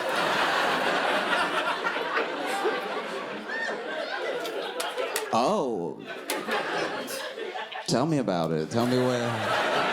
Like, nah, it's personal. But yeah, apparently that's been happening. Apparently there's been very, very few shifts that have been like, did you call them or something? This is,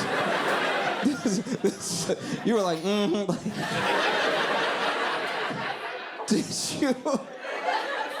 Did something happen to you personally? Or? It's just a frustration I have with the city. Like, Oh, okay. Oh, you just don't like it here. Like, you got a bigger thing. You got a bigger... if I call them, I'm gonna die. Yeah. But to be fair, when you call them, it's cause you're finna die. Like, it's... Got you.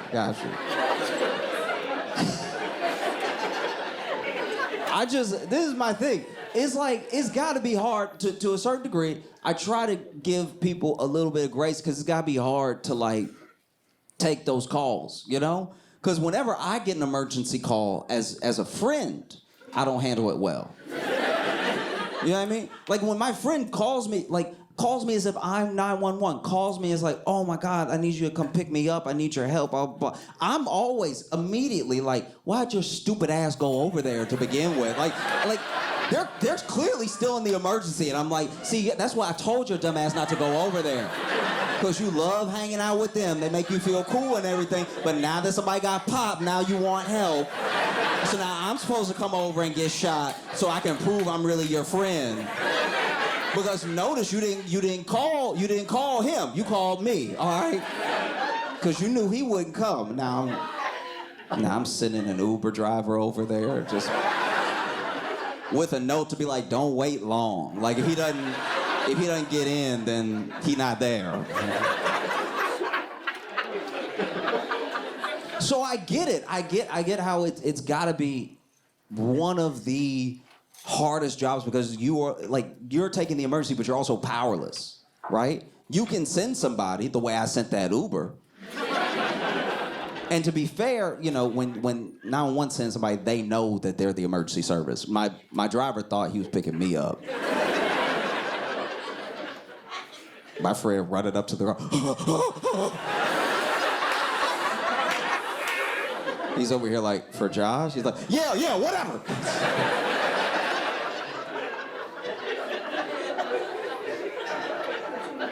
You know? So it's like you're in a tough spot because you are genuinely powerless to what's happening. And you must hear just the worst stories. Just the worst things. You know what I mean? Nobody calls to chat. You know what I mean? Nobody calls 911 to be like, how's your day going? Does anybody ever ask you how you know what I mean? I will say that, okay, I'm digressing for a second, but it does make me mad. As much as we are surveilled, why when you call 911, they don't know it's you? Do you know what I mean? Like, I get so mad. Like, I've only had to call 911 a couple times in my whole life, and then they were like, 911, what's your emergency? Like, what? What are you talking about? What is my, who am I? And they're like, where are you? I called from a home phone. I called from a hard line. People don't even have those anymore. You don't know exactly where I am right now? It's like, no, we actually can't trace the call. Oh, okay. You want to come find? I'm going to kill the president. Can you find me now? Like, that's...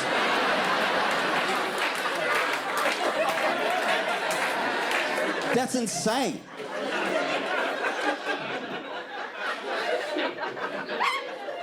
We can't tell where you are right now. We don't know. What? You know my whole browser history, and you don't know where I am. All right, whatever. But then, yeah, people have been calling out, so now they've started this initiative to be like, hey, maybe. And look, I don't know what 911 operators in D.C. or anywhere in the country, I don't know what they get paid. I'm sure whatever they get paid is not enough, because I'm sure that every day, no matter the situation, at least one tragic thing happens that they just have to take home with them.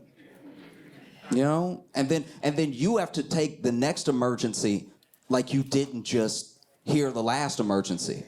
You know? Because nobody thinks about that. When you call 911, that person probably wants to tell you, can you give me a second?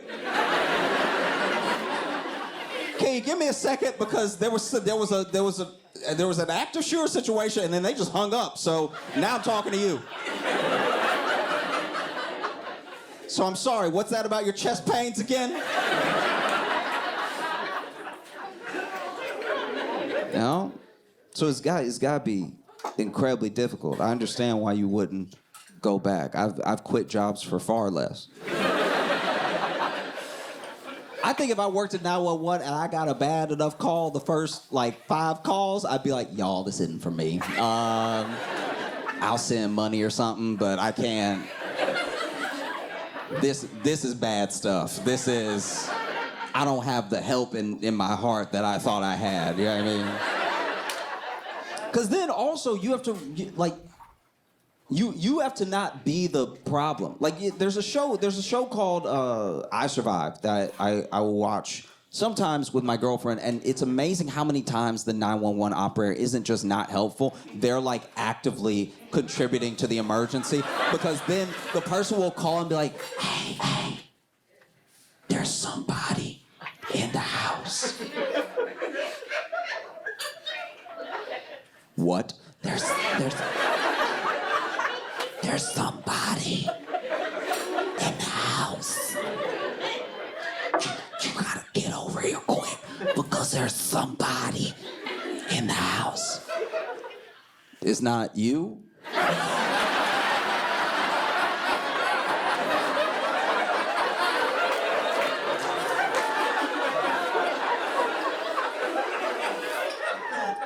Somebody plus me.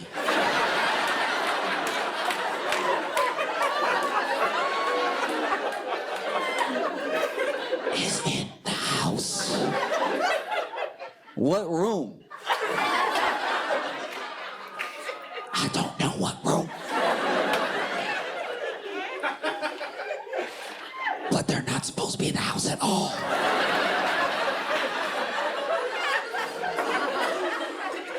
Speak up, I can't hear you.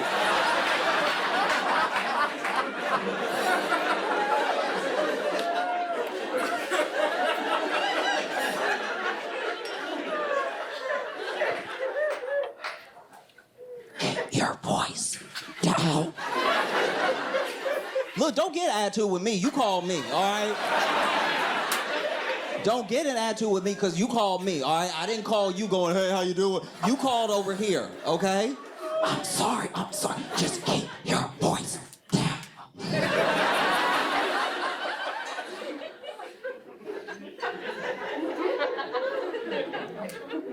So it must be hard. It must be hard because you're trying to help and you could be hurt. Because then also you hear stories of people who were like, yeah, I called 911, but they couldn't hear me. So then they hung up. I'm like, how do you not have the good headphones? I'm talking about every 911 operator. I don't like that little thing that Halle Berry had in the movie with the little mic and the little earpiece, and it was only on one side. No wonder they can't hear anything. I want them to have the big old cover the ear, cover half the head headphones. You know, the ones that gamers have? You hear everything. When I play games, I can hear this kid's mom's footsteps in the hallway on the way to knock the controller out of his hand. You can hear everything. They got them fighting. Not enough resources, not enough people. Because honestly, it's like, look, you know, we can criticize, but it's like, I really don't want to do it. You know, like, I think if people want to get it, like, really understand, I think everybody, I believe this for a lot of jobs, but I think that everybody should have to take 2 911 calls. Just because you would be like, all right, so I let both mine die. That's my bad. I didn't know how to handle it. I panicked. I just started crying while they were talking, so I didn't take in any information or anything. That's my bad. I won't criticize as much anymore. You know? $800 for all of your shifts. Just because you still get paid. And then an $800 bonus if you make it to all the shifts. I don't know. I think that maybe. Let's try it. Let's see. You know what I mean? I feel like, you know, I heard, okay, I did not know this person, but I heard a story one time from a friend when I lived in Chicago, who his cousin worked at 911, and then he called out, which I didn't even know they were allowed to do back then. I thought you had to, like, really go in every day, or they would give you a total. They'd be like, hey, listen, this is how bad the day was without you, so.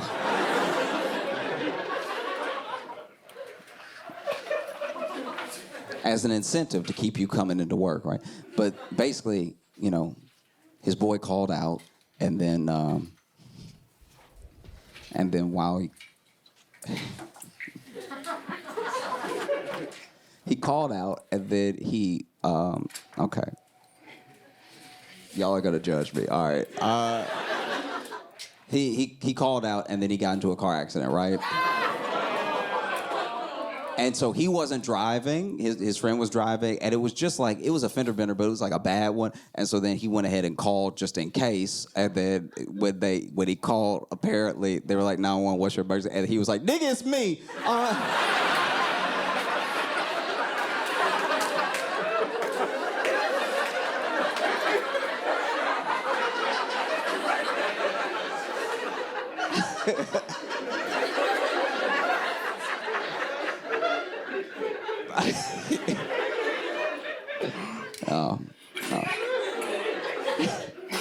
Must be tough.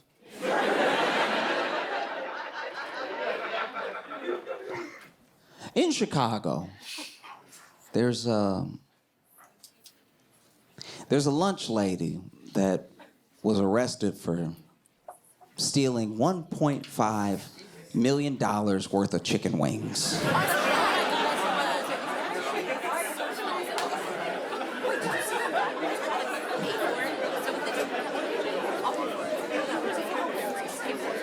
As soon as I read the headline, I was like, I have questions. How many is 1.5 million chicken wings? Because are we talking like the price of specials? You know what I mean? Because like if those are 50-cent wings, we're talking about millions of wings. No? Or are these like the more expensive wings, like the nice wings that got some real girth to them? You know what I mean? Maybe they're $1 each, you know? $1.5 million worth of chicken wings. And this was basically during the pandemic. She was in charge of ordering the food, right? And so she would order the food, and she started ordering the food, but then ordering some wings on the side, right? Like any of us. And so she started a whole hustle with these wings, right? And she drove the cargo van, so it was the perfect crime. She's the one ordering the food, and then she's the one picking up the food. So she was ordering the cargo vans, she was using the cargo vans after ordering the food. So she was basically taking the billing, but she was keeping the meat. No one knows where the wings are. Yet another mystery, right? Because any number of things could have happened with these wings. And I want to be clear about something. The program that she's ordering the wings for is for kids who are doing remote learning but still receiving a school lunch, right? So some of those kids, there's a chance that some of those kids went hungry off of her scheme, right? which is sad. It's terrible. And it made me wonder what made it worth it? Getting all these wings, right? Did she have a side business? Was she going up to like a wing stop? Like, hey. Hey. Anytime somebody's a criminal, they whisper in my mind, hey. You deal in wings, I deal in wings. I got some wings outside. Fell off a truck. You don't ask any questions. You make a little more money. And then Wingstop is like, no, we're not gonna take your outdoor falling off of a truck wings. No, thank you. Nah, I'm good. And then she was like, okay, all right. I already have an offer at Buffalo Wild Wings. Because I'll tell you what, I have been to some wing places in my life where you eat the wings, you're like, this been on the floor. Like, this is not good. There's no reason they charged a quarter, all right? This is bad. So maybe she was flipping them. Maybe she was going over there with cases of wings to like local restaurants, being like, hey, just go ahead, serve it to the people. They're good wings, right? If you buy wings off of her, you gotta be watching your dining room floor that night like, nobody dying, I guess it was some good wings, okay. Really made a deal. And then I had a friend point out that perhaps, she was doing some sort of Robin Hood thing where she knows, because she's been working in the system for, about a decade, that a lot of food goes to waste. Maybe she was ordering food to give some food away, which is fine. I'd like to believe that little, like, chicken wing Robin Hood type angle. You know what I mean? Like an angle where she just is out on the corner, deep frying in real time, just like feeding the hungry. Get over here, burn your mouth on this, But even in that scenario, you had to take food from a kid who was already hungry. And one of the reasons they caught her is that when they were checking the budget, they saw that the district was $300,000 over budget. You gotta be more careful than that. Like she ordered all these wings, I guess in the period of like a few months, which is gonna be noticed, right? And one of the reasons they caught her is because the schools don't order chicken wings.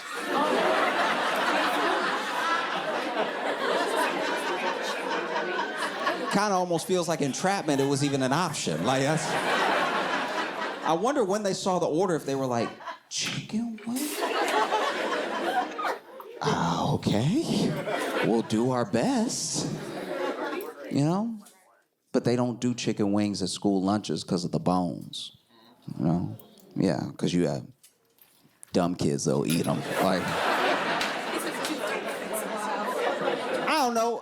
I'm not saying I'm brilliant, but I always knew not to eat a bone. I don't know why we coddling these children to go ahead and, let the kids have some real flavor in their lives. We can't have flavor because this one kid gonna try to eat the whole thing. Oh, it's annoying. But it is crazy, because when you think about it, if she had just stuck to like chicken nuggets, she'd be running an enterprise right now. Because I'd like to believe, just me personally, that she was like a chicken wing kingpin. At 7 figures, you're doing something with those wings. You know what I mean? I'd like to think that, she'd be showing up to the drop and everything. Looks like The Wire, but it's for chicken wings. She shows up with the wings. They don't show up with the money, And she's like, oh, you don't have the money? Okay. Grab them. And then two goons run up and grab the dude. And he's like, wait, I can pay. I swear I could pay. And then they make him put his arm in like a chicken wing, you know what I mean?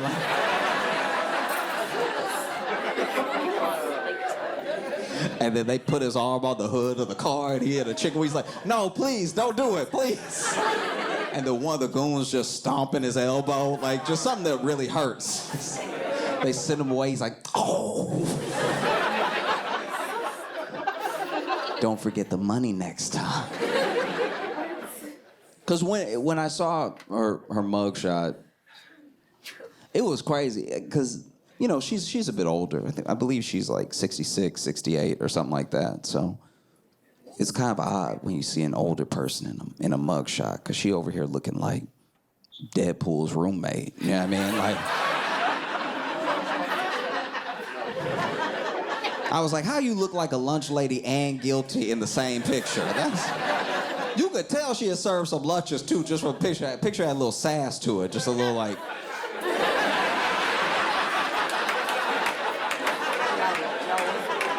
You can tell that's how she be looking at kids when they ask for an extra pudding or something.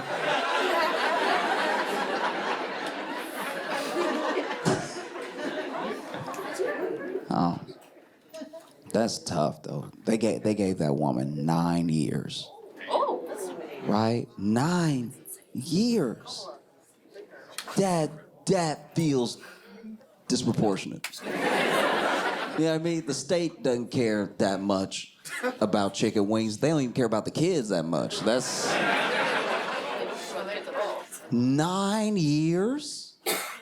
Wow. People on Wall Street don't do a day. Like, that's 9 years. You know, I think that's too much. If it were up to me, I don't even know if I would have her really serve jail time. If it were up to me, it'd be probation, and she has to eat $1.5 million worth of chickens.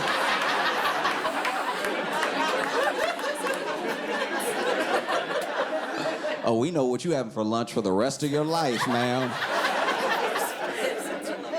6 years in, she's like, I've had every sauce there is. I can't do this anymore.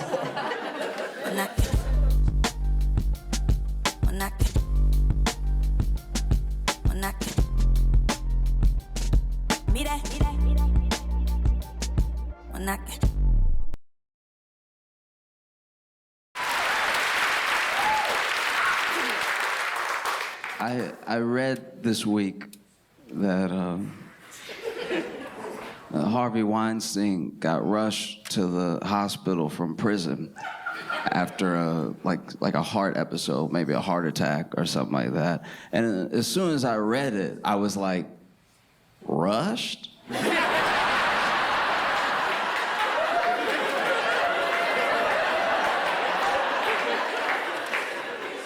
Do they not know? Oh, you can take your time with Harvey. You don't got to run any red lights for Harvey. You don't need to put the siren on, just making turns like you.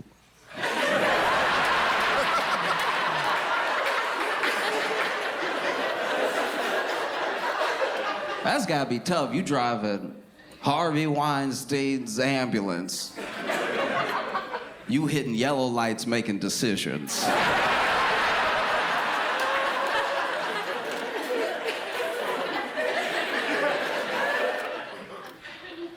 Turns a little bit yellow. We wouldn't have made it.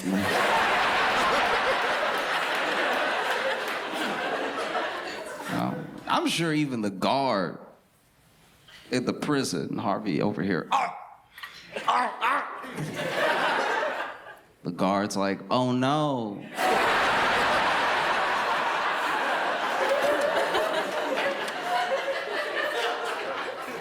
Don't.